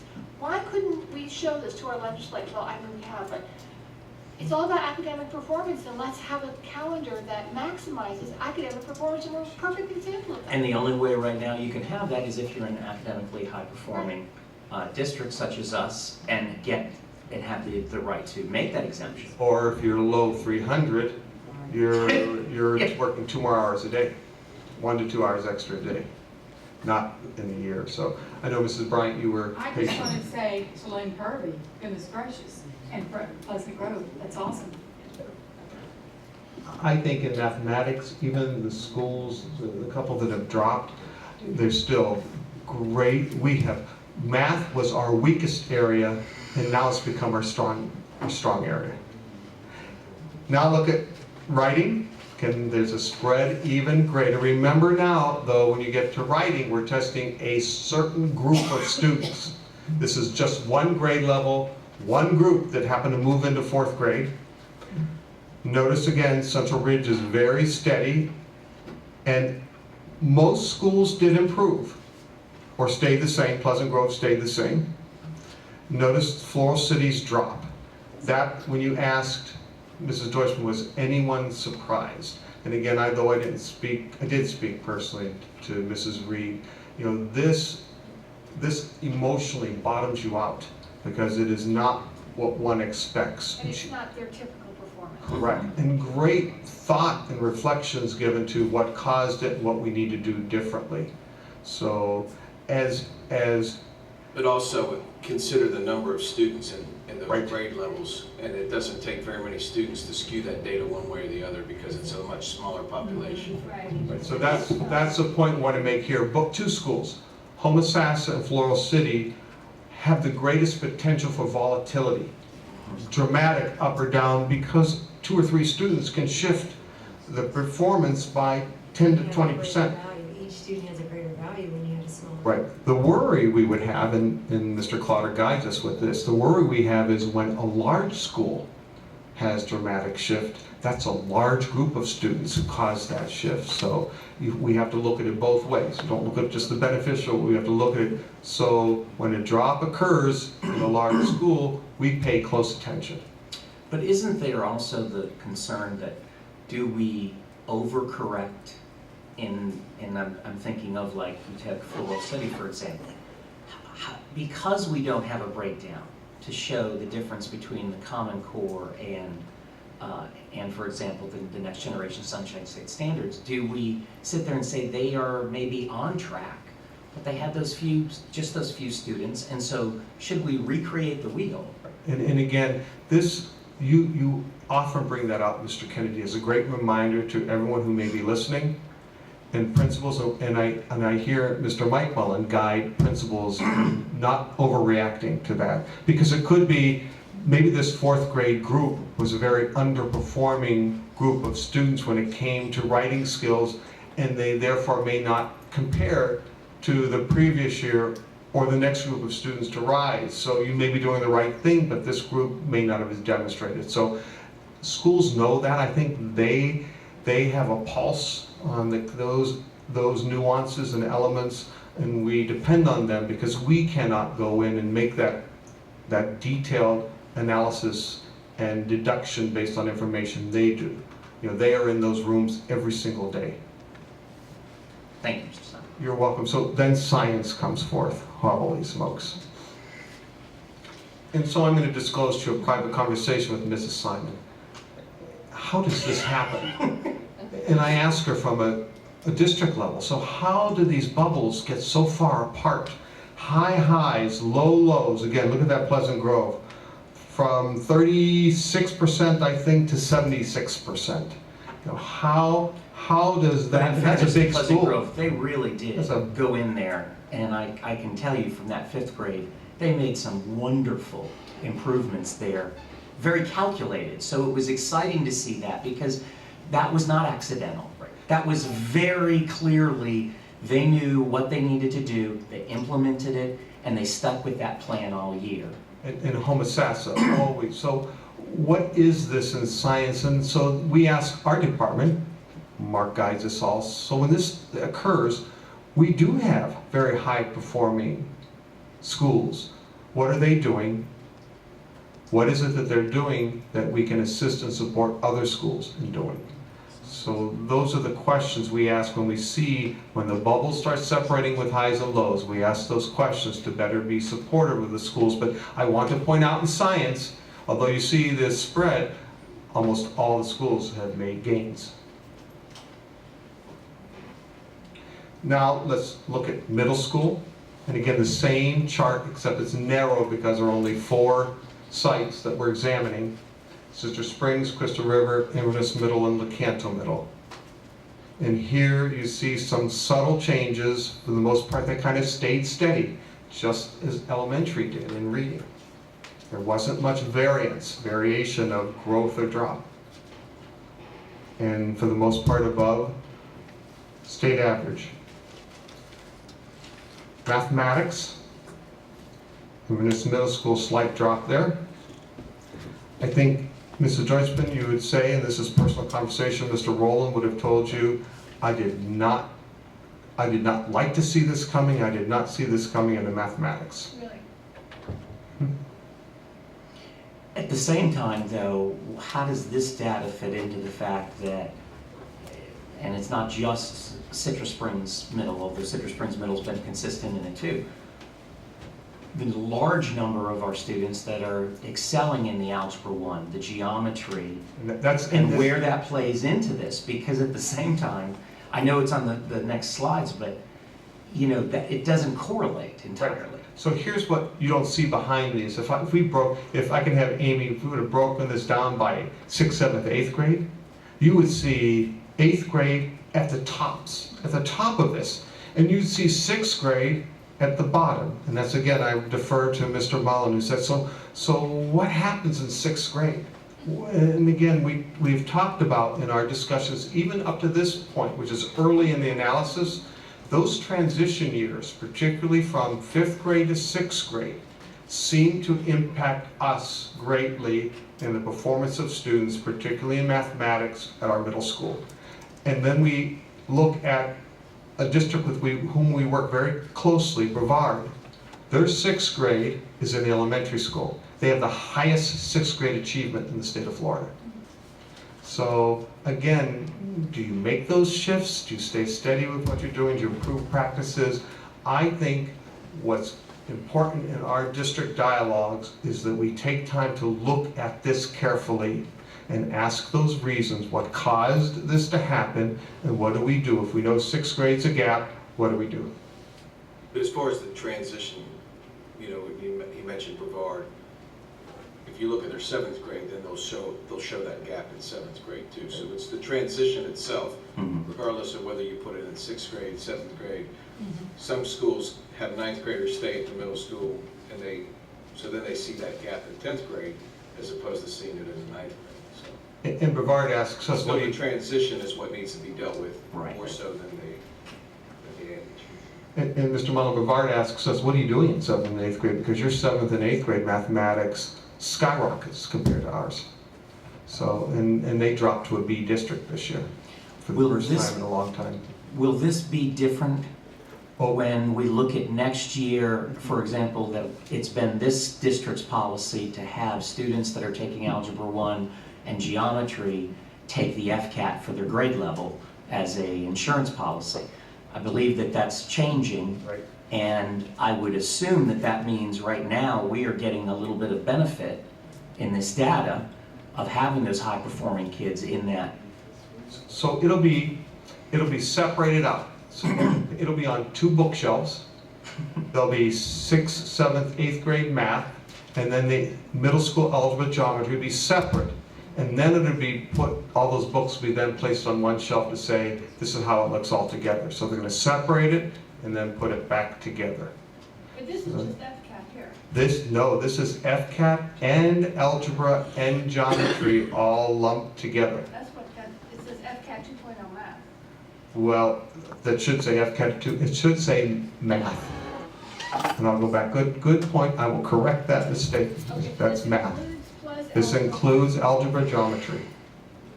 So some kids have been tested twice. Correct, and that, what Mr. Kennedy pointed out, next year law rules are that students cannot, actually the word is not cannot, shall not, may not. No, they cannot. They can't double test. You cannot double test, so you're either going to take the 8th grade math or the algebra geometry test in But middle you school. can't predict whether or not the students taking algebra are going to pass or fail, and if they fail it, then they have no grade. They have no score, correct? If they fail the class. Yes. The test does not determine from transition to high school. They would have to, and Mrs. Nobles is behind me here to help me if I screw this one up, they would have to retake the algebra test either before they get to high school and high school in order to earn the high school credit. But they could still meet the To middle earn the school diploma. requirement. No, Right. to earn the diploma. What? Because the test only is for the diploma requirement, for the graduation Again, requirement. it's that difference between middle school promotion, Right. high school graduation. 3 courses for mathematics get you into the high school. Right, but I thought at one point we were saying that we were administering FCAT to all 8th graders regardless of whether they were taking algebra or geometry, because we wanted to ensure that they had a test score. That changed. Yes. That That should will change, that's change. out the window. And again, I have to compliment this district. I have had a child that's had that benefit of going through and doing that. That was a huge safety net for those students to have. That if for some reason they were challenging themselves in taking Algebra 1 in middle school, 7th grade, or geometry, that they still had that FCAT mathematics. And that was not all districts in the state were doing what you were doing. Correct. So thank you again for doing that. And Mr. Clotter, I know he was instrumental in wanting that safety net for math. It's a weighted GPA too at the high school level.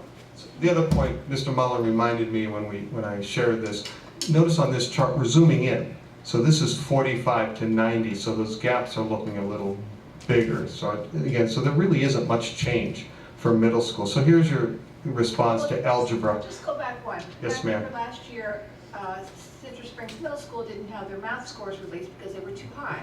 Right, And there was a suspicion that there had to be cheating. right. But the drop was only 5%, and I would think that the accuracy and reliability has to be at least plus or minus 5% at this Yeah. level. So it means nothing, I would say, Mhm. right? Right, exactly. So we're not under suspicion of cheating this year. No, we're not. And Not a single, neither is Canto Middle School's not under suspicion of cheating, they did pretty no, well. nor is Pleasant Grove, who my worry was with their enormous increases, and Hernando, I was worried, so no. Okay. So now algebra, those 100%, and again, here's when you have 2 kids, 2 students, so that 95 looks, now we're saying, oh my gosh, how could they be 95? The rest are 100. So there aren't too many districts that have this high performance. And please remember, every year we are increasing the number of students in our middle schools participating in algebra. This year, a very large increase in geometry. Really? Yes. And there you see geometry. And so again, for Crystal River Middle, on her team, those are just, when you have 16 students or 18 students you had in geometry and 2 or 3, that's how you get that 90%, which really is, the point we want to make is that's still a good, that's great achievement, because here's what I want everyone to know. Those students who miss, this is the 1 point miss, or 2 points I think was the most. Those students have the chance this week to retake that geometry test in order to get proficiency. So it is, they chose, so that's an option if they chose to. And here's writing, and again, tremendous gains, and there's a drop in Everest Middle, but others huge gains. You're going to see how high, as a result of this great achievement above the state, you're going to notice where our middle schools rank in writing at 8th grade compared to the state of Florida, and I am floored by that ranking. Science, and remember in 8th grade, the teachers are responsible for teaching all of the science, John reminds me of this all the time, all of the science standards that started when that student entered 6th grade, including all the elementary, 7th grade, and 8th grade. It's not just, Mrs. Powers, to go back to your question, it's not even what they learned in 8th grade. It's 3 years of content standards that are tested in 8th grade.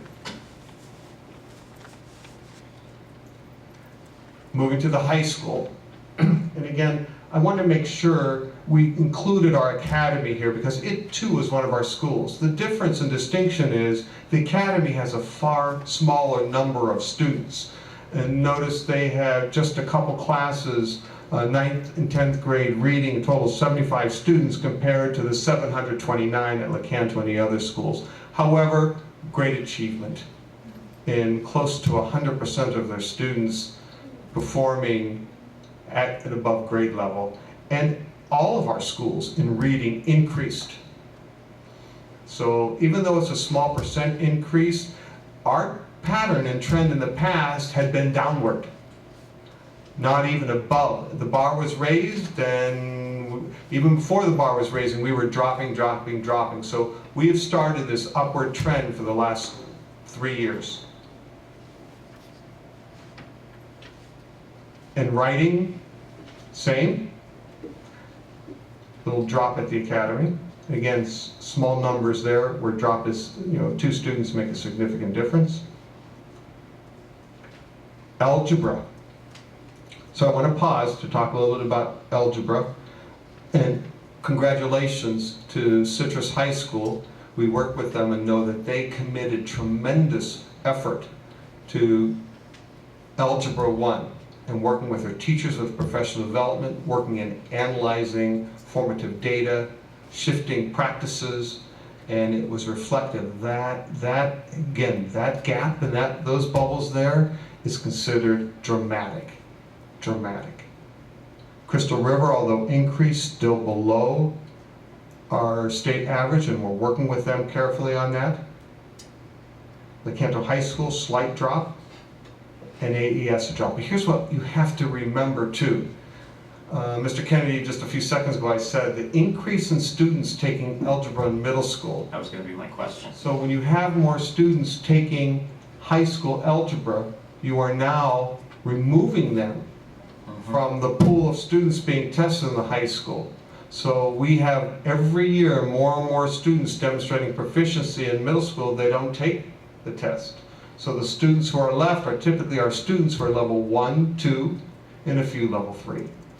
So when we say when you take those students and 60% of them are proficient, you are making great teachers, our algebra teachers are making great achievements in a short period of time. All right, now remind us what the Algebra 1 end of course exam counts for. Okay, this is the big one. And again, the point that is important to note is when a student is proficient in Algebra 1, they're demonstrating college readiness to move into higher levels. So it's a college-ready indicator, not high school. So, and Mrs. Himmel was talking to me about today, when she and I went to high school, we passed our algebra, we passed 9th grade algebra. I don't think Mrs. Himmel and I went, no one took it. Nobody took it in 7th or 8th grade. I don't recall that being We didn't even offer it here until recently. Very so rare. then, now Mrs. Himmel wanted everyone to know that she would be the top of her class. I don't know if that's true, Ms. Himmel, I know you heard you tell me that. But my point to you, to all of you is that the test that students take now at the end, and I am troubled when I hear in this politicking time of the year and comments are being made in public about the ignorance of our students. I would challenge those folks to come and take one question of an Algebra 1 test that determines not just you ask the question, it determines promotion, my high school diploma. I cannot get my high school diploma until I demonstrate that level of proficiency. Doesn't happen. So I asked them to try to just take one question to see, and I think they would adjust the comments they make on our students. And it doesn't discriminate, Mrs. Nobles, the student who has disabilities or the student who is gifted has to either pass that or an option comparable to that. So, Mr. Simon, I would say anybody who would call our students ignorant is more ignorant themselves. I just ask, as we talk about data and information, it's so easy to pitch out there comments about our students not knowing graduation rate. You know, they don't really know what is required of our students today. They don't even know. I don't think if you ask define Florida's graduation requirement, what it means to say this is a graduation rate, I don't think they know that it excludes every student who has a special diploma. I don't think they know that it excludes every student who has a GED. I don't think they know it excludes any student who doesn't do it in 4 years, you're out of the formula.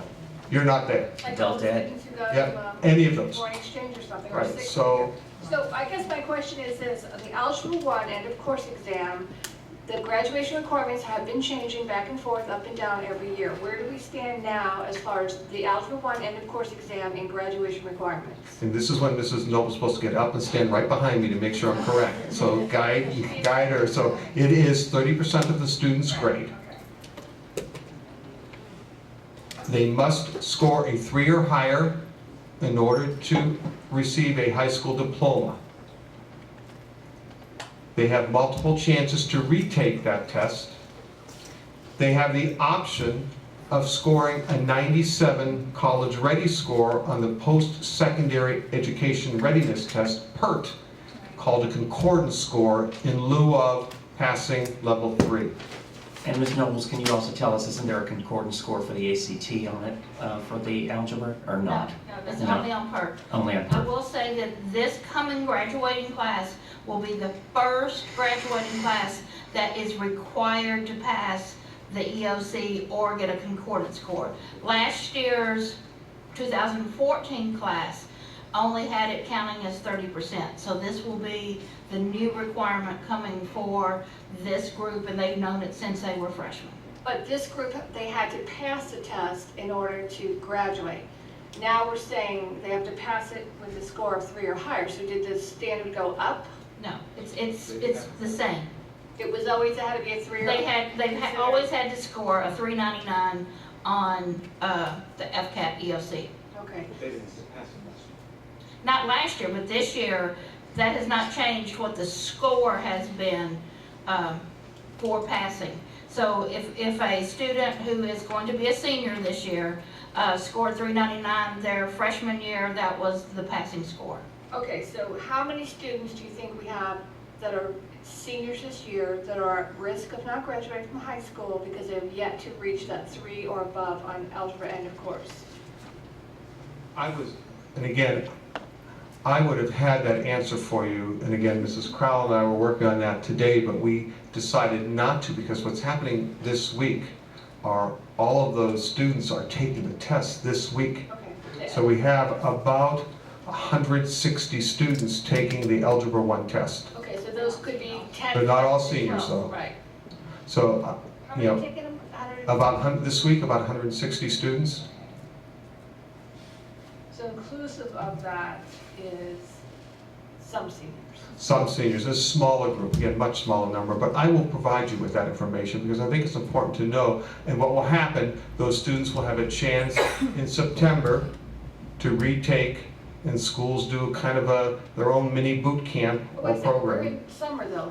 Those students again in September will have a chance, then they have another chance in December, then they have another chance in April, and then they have another chance in July to still earn that high school diploma, even though the rest of their crew has cohorts have graduated. So I want to make sure I understand that. So a graduate that should have been walking across the stage in May in 2014, they have how many opportunities past that graduation date to pass the test? They have forever. We have students who are coming back age 22, 23, taking, not algebra, right now they're taking reading, but they could in the future take algebra. They would not have received a diploma, they would Right. have received a certificate of completion. But they can still come back and take that test or continue to take the PERT. And they're not considered a part of like 2014 if they come back in 3 years. Right, so that again, you bring out Mrs. Powers' point that kind of creates misinformation about really the percent of graduates, because you're talking about the percent of graduates who are graduating on the timetable as prescribed by the first year to the fourth year they entered high school, because we have students all the time who are getting their diploma post the official year of graduation, just because they didn't pass the test. But are they considered non-graduate in the universal graduation standard? Correct. So that's why when that happens and they're doing that in November, they take the course or they take the test, they are a non-graduate. And of course, as we know, our post-secondary, it's very common to find 5- and 6-year bachelor tracks that are expected for you to do, but in high school, we only expect in the universal graduation rate to be done in 4 years with your cohort group, and in Florida, and this would be in May that you graduate. So those criticism of Florida students, and again, digression here a bit, very few states have the requirements to pass at a college level Algebra 1 that Florida has. Very few states require high school students to take Algebra 1, geometry, and 2 other equally rigorous math classes. Very few states require students to take biology and 2 equally equivalent science classes. I think only one other state requires students to take an online course in order to graduate. I don't think there's any state that requires all of their students in 11th grade to take a college readiness test to determine are they prepared for college, and if not, there's a remediation course offered to them. So the criticism... They continue to take until they either pass or drop out. On the college ready... I'm talking about the remediation. The remediation, yes, but not college ready. So the point is the standards are very high in the state of Florida and do threaten, as Mr. Kennedy pointed out, the potential for students to say, I'm done. Looking at, and not to take away from the path you're walking here with the slide presentation, but with that statement made, how is the standards that are supposed to be aligning all states across the country affected? I mean, I'm getting a mixed message. So Florida standards are really the next generation standards are very much in line with the new Florida standards, which are also related to what have been referred to as Common Core standards. So when we made the adjustments from next generation algebra to Common Core, again, I'm looking behind me with my eyes behind my head to John. John will tell you very subtle changes. The questions we ask on Algebra 1 are as tough as the questions that are going to be coming forth on the new Florida standards. There was a very little shift there. So to answer your question, we were there. We were there, so it's just some modifications, minor modifications. Actually, on those standards, Mrs. Belfour, we even made them in Florida, the modifications were all because of our adding of trig and calculus to the standards that are not in the Common Core mathematics. And don't confuse standards with testing requirements or with curriculum. Level of curriculum has to be mastered. I mean, you know, Algebra 1 has the same standard, but the pass rate might be completely different in Florida. Correct. So that's, Correct. and that's where we take the Common Core and the PARC and throw it out the window. And so you might as well just throw the whole thing out the window because its whole point of being doesn't exist anymore. But we have to have punitiveness for our VAM. How else would we do that? Kennedy, that digression is pushing us over the edge. You know, I will tell you, your questions reflect knowledge, and I believe as a board, you have knowledge of understanding of what our students are expected. I am asking you to communicate that clearly to the public because I don't think our public really knows. No, they don't. And when we do go out and talk, there is shock on their faces when you explain to them that not only are they going to have pass algebra, but the geometry, but the chemistry, the physics, another higher order, and that they're going to have to take an EOC, and that EOC is going to count for, outside of algebra, it's going to count for 30% for those other grades as well. And they are completely shocked because they're still thinking that they're taking the graduation standards that they were accustomed to doing. Right. Don't forget the online course. Thank you. Which, by the way, of course, now we can do driver's ed again, so we're all set to go. So geometry, We changed back to that's that. my cue to move to geometry. So geometry is, as you mentioned, 30% of the grade. And you notice the proficiency rates there from 62% up to in the 90s at our 26 students at the academy. And again, the surprise, Mrs. Deutschman, Mr. Davis would say that that drop is not like Lecanto High School. So they have already have a team and force together to analyze what caused that drop as they're progressing for improvement in that content area of mathematics. Again, our district is in the upper 20% in geometry. Actually, most of our EOCs are in the top quadrant of the state of Florida. Biology, you see there, congratulations to, and again, you ask me, how do you say this to those extraordinary teachers? Nancy Pruitt, who has 100% of her students scoring 3 and above, and actually 78% of her students scoring level 4 and level 5. And 2 students with perfect scores.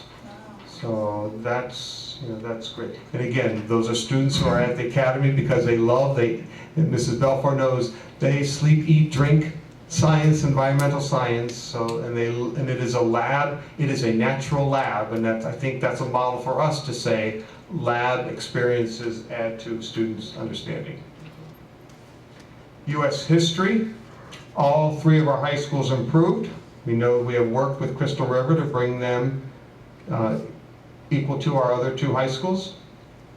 Noteworthy are teachers at Citrus High. I hope they're listening to new teachers, particularly Mr. Swinton, who in the first year had over 80% of his students scoring, a first-year teacher, 80% scoring 3 or higher. So congratulations. So again, Mrs. Himmel talked about advertisement and acknowledgement. I think this is a great opportunity that the public know the contributions by individual teachers, not just globally for our district. Let me ask you while we're on the U.S. history page, I had a student share a concern, we talk about over-testing and whatnot, but looking at what we as a board can do to help with that, I had a student share a concern that as a U.S. history student, she had the AP test, US AP, she had the AP or the US History EOC. And then she also had a classroom administered final exam. And well, I don't know, how many times do you need to prove your skill mastery? You guys have a great answer for that, because I asked that before. There's a law against that now. Right, so I believe, again, the US AP history does not count in lieu of. So I'm going to ask Gail, I believe the AP history, you do not have to take the EOC. As of the last legislative session, that will allow it for scholar designation. A lot of students were taking it to be able to qualify for scholar designation. For this last graduating class, that was the only way.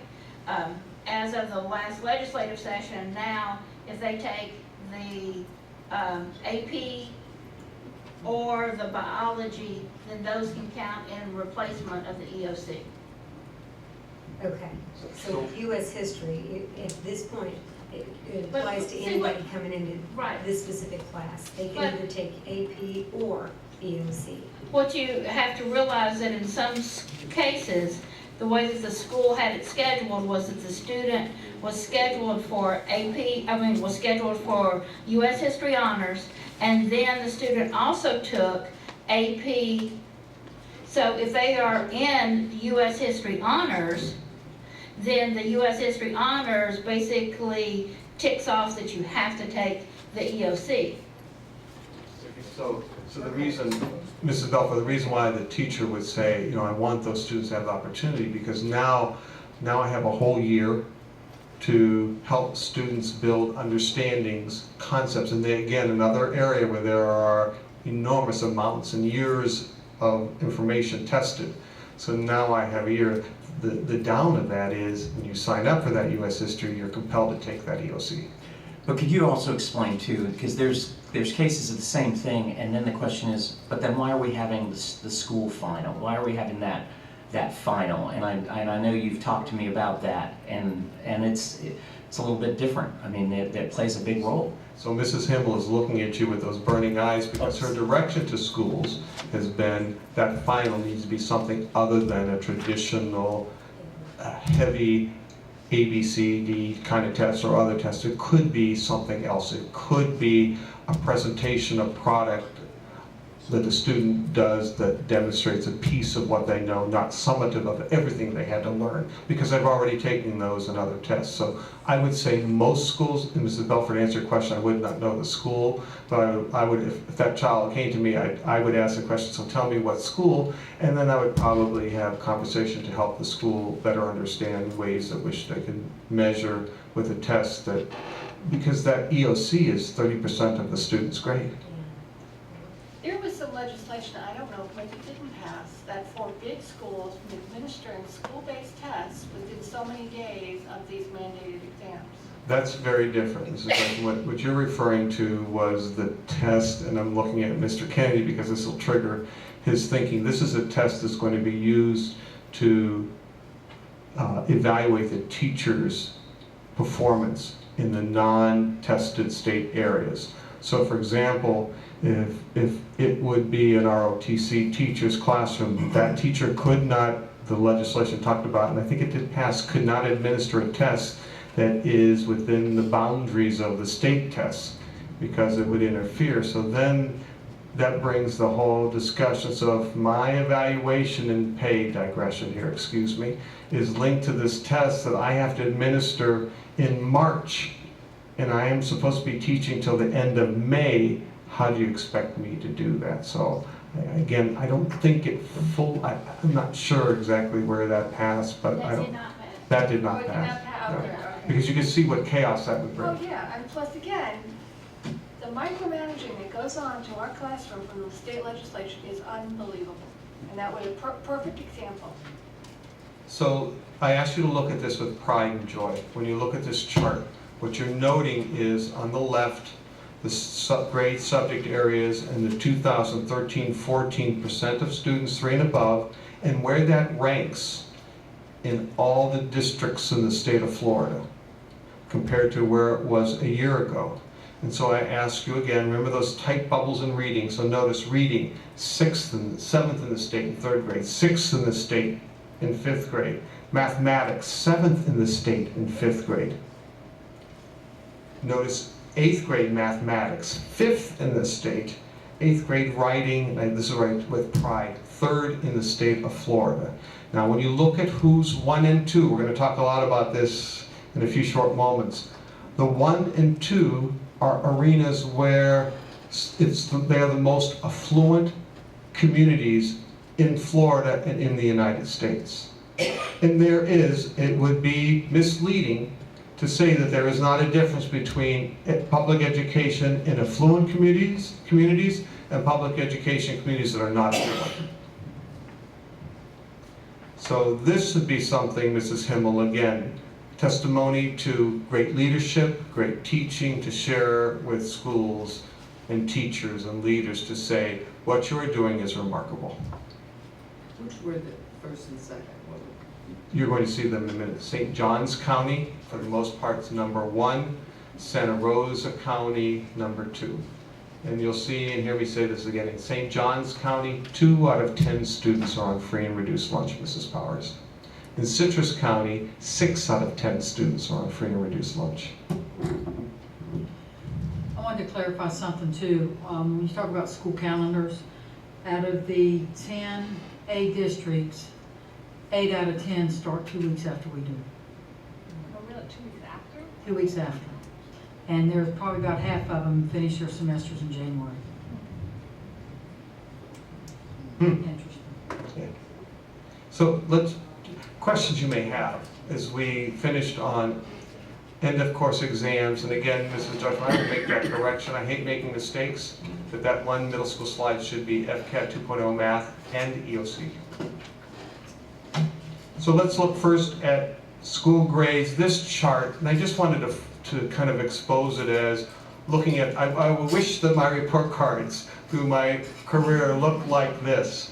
And again, the point is, Mr. Kennedy, you're laughing. The point I would have settled for 2004 at the bottom of the high school. The C's looked really good to me. 65% of the grades that you see noted on here for 10 years are A's in our district. This chart, a little too detailed for an audience to view, but for you, what I point out is what is noted in gold is last year's 8 areas of criteria for school grade and total points, and blue is this year. So if we look at Central Ridge, A last year, A this year, 556 points last year, 532 points this year, 525 points is an A. The value of this chart is to look up and down, look vertically to see, vertically just maybe looking at blue, vertically looking at gold compared to blue to see where are strengths, where are growths. This data, and this is where I'm laughing at Mrs. Crowell, who's new and in her very short time has made such a positive impact with our department and servicing our schools. What's the difference between, she asked, between the data on the bubbles and this data on this chart here? And the difference is that this data is matched survey students. So these students who are counted in the proficiencies were in our schools in October and in our schools in February. That's going to change in the future. I'm looking at you, Mr. Kennedy. In the new formulas, they will only include the October. There will no longer be that need to match. If you were in school in October, your data will be counting. At this point in time, unless that committee changes, and by the way, Mrs. Himmel was invited by the commissioner to serve on the committee that will revise school grades. Wow. Hey, yeah. Very cool. Go and you revise. I revise. She has no quiet voice. Mr. Mullen and Mr. Balker can attest to that in an audience. So, and well respected. What this also points out, and I ask you to look at when you have time, notice the free reduced lunch percentage in the next to last column and the rate of minority students in the last column. I've showed you previously charts that show the continuous increase of students identified as free reduced lunch, which is a federal marker for economic demographics of a community. That increase is incredible. It is. We were talking, Mrs. Powers, when I started teaching in Citrus County schools, I think it was 35% students on free reduced lunch, and now it's 63%, encroaching 64, 65. The middle school and high school grades are noted here.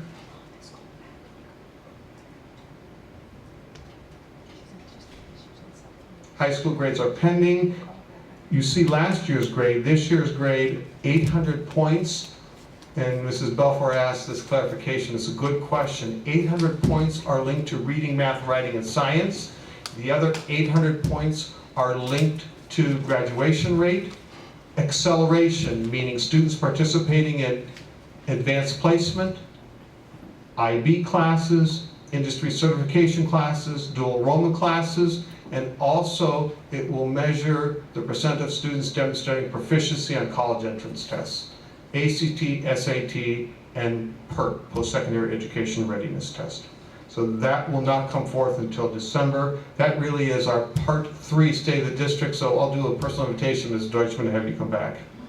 So here's where I want to pause and talk about greatness.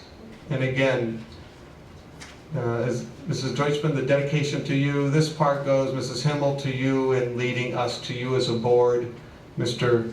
Blocker, Mr. Mullen as assistant superintendents. This does not happen. Districts do not improve because of, particularly when you get to a large number. So remember, we have 15,000 students in our districts. We have about close to 9,000 students who take tests, but when you count how many tests they take, because an 8th grader takes, well, they potentially 5. Math, reading, possibly geometry, science, and writing. So we have over 25,000 tests that are included into this data. That's a large number. So when you look at growth, when you get that big, anything over 2 is considered remarkable significant. When you get bigger than 2, that's when you say, oh my goodness. So looking at last year, 64% of our students proficient in reading, we sustained and maintained that this year. Math, again, for all students stayed the same. Writing went 63 to 65, bold and italicized. Reading, science went 59 to 62, 3%. Statistically, people would say, that is really good. Now, go down to learning gains. And reading, from 64 to 68%. 4%, now you're pushing. You're pushing the statistical evaluation of greatness. Then from 66 to 73%, statisticians would say, I'd want to know what you did to do that. Lowest quartile, 61 to 63. In mathematics, I'm sorry, the first was learning gains. The lowest quartile is on the far right at 57 to 67. That's when you stop and bow. I stop and bow to all those teachers who provided intervention and support, 57 to 67. So notice the bottom column. So our reading improved from 189 points to total 195. Our mathematics went from 188 to 205. Those were the triggers that shifted us from the B to the A district. And finally, when you looked at those proficiencies and said, where do they stand? Show me, Patrick, from top to bottom. Number 1, St. John's. Bottom, I'm not going to say. Where's Citrus? We are 12th in reading, 20th in math, 6th in the state in writing, 16 science, 19 in learning gains for reading, number 7. Huge difference from previous years. The mathematics learning gains, lowest quartile. I'd say we have work to do in reading. However, whatever we did in math, we need to figure out how we can do that in reading, 7th in the state. We are 10th out of 67 districts. Look at this list.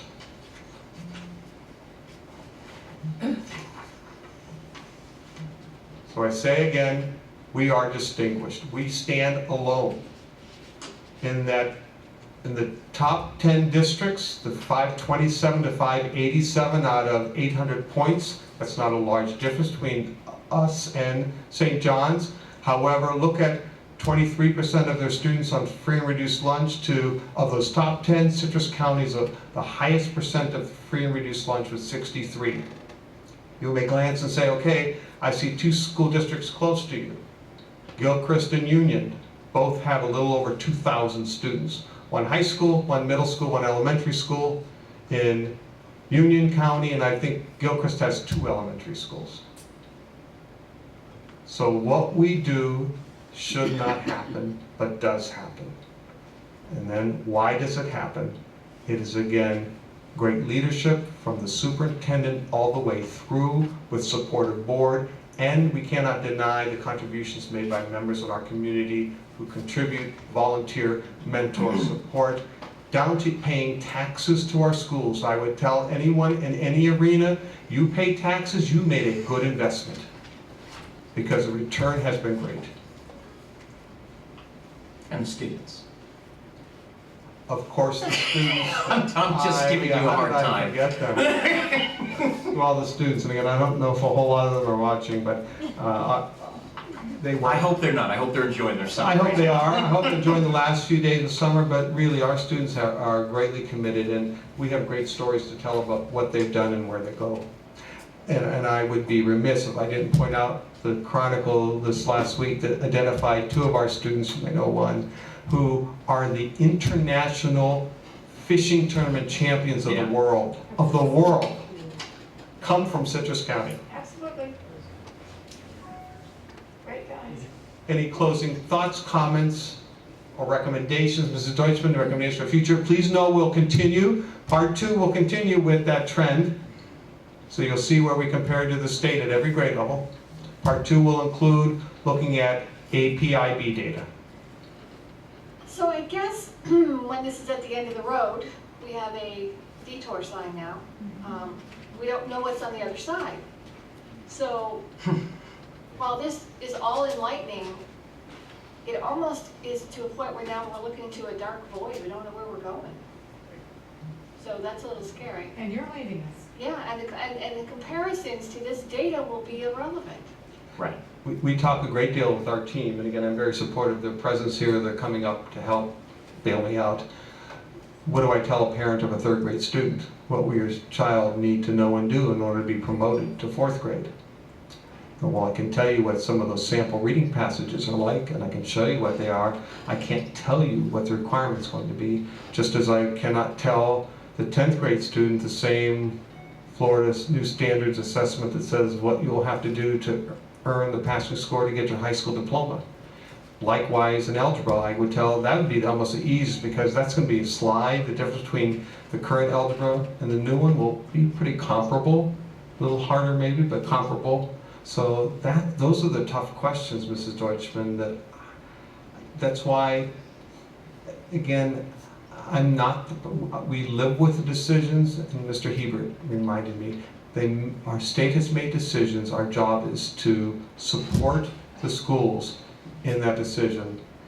I would have wished that we would have held off on these requirements until we carefully analyze, and I remind all of you that the criteria that we're using to determine those thresholds of what will be level 1, 2, 3, 4, 5 are basically now linked to the students in Utah who experienced the AR assessments last year.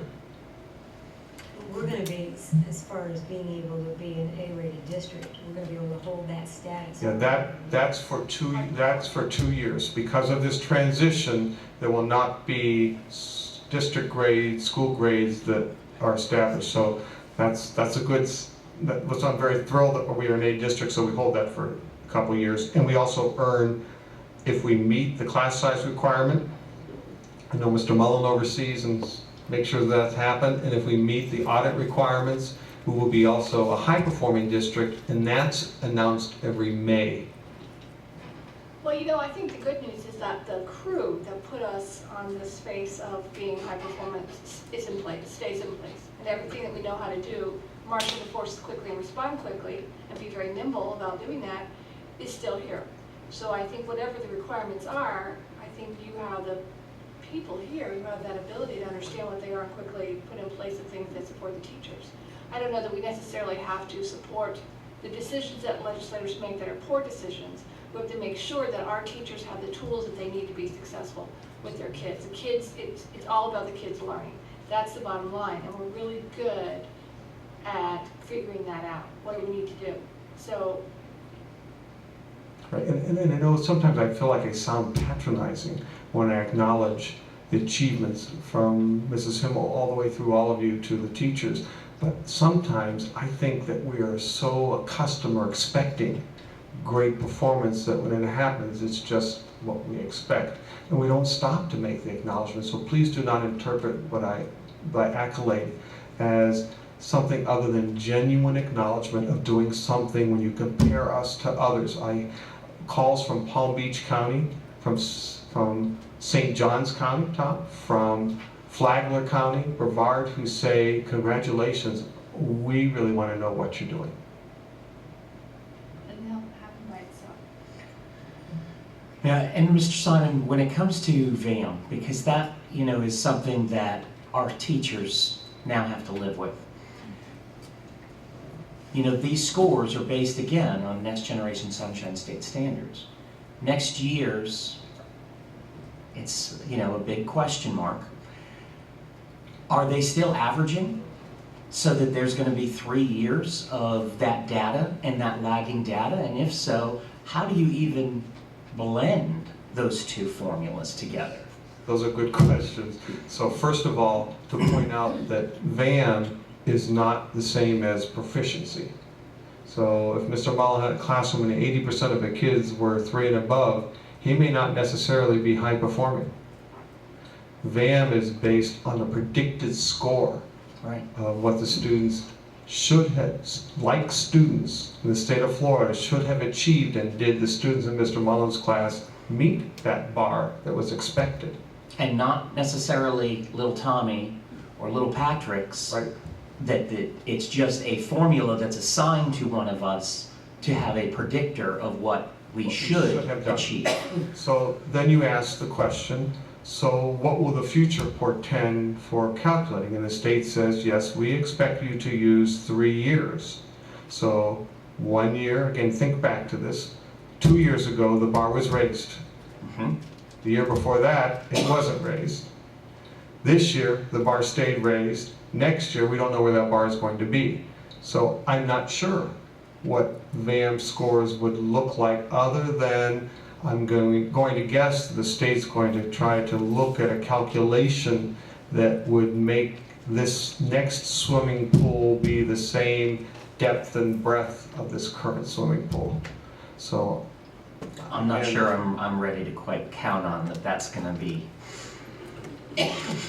Again, I worry about that.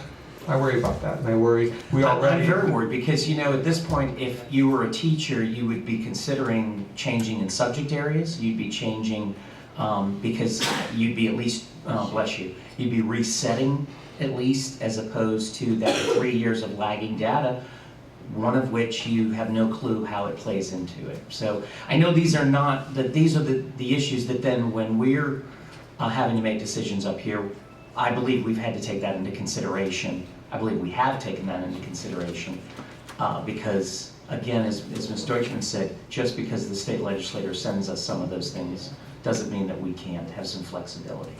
Okay, sorry about that. No. Shut that down. But here's what I want to leave you with. And I think this is important to be heard because I shared this today with Amy, John, in our roles, because there is such a heightened anxiety regarding the value-added data or the test data linked to my evaluation, linked to my pay, linked to my teaching. With so many unknowns, I think our job is to be informational to those teachers, to have them understand what it is, to have them know what it is that we know and do not know.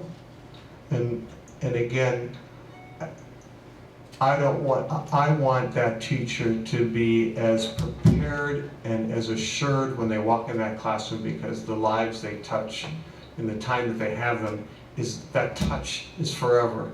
So I don't want to create quivering in those hands that are touching the kids, because ultimately that'll affect our children. So I'm not sure I know the right way to do that, but I think all of us should be seeking what is it that we can say to our teachers to give confidence, to ensure that while this stuff is happening on the outside, what you're doing on the classroom is most important. Okay, and Dr. Geddes, I'm sure he's gone. He's in the lobby. He can hear me, help me set this back up. And I think that's why one of the things that's so been impressive to watch is how these administrators have looked at that and said that's why we are teaching standards and focusing on the standards. We're teaching, again, to clarify even further, we're teaching children, and the standards are guiding us on how we're teaching those children. Thank you. Thanks. Board members, if you're okay, before we head into budget, if we could take a, let's try and convene back here at, say, is that 4:30? 4:30. And we're going to be in recess.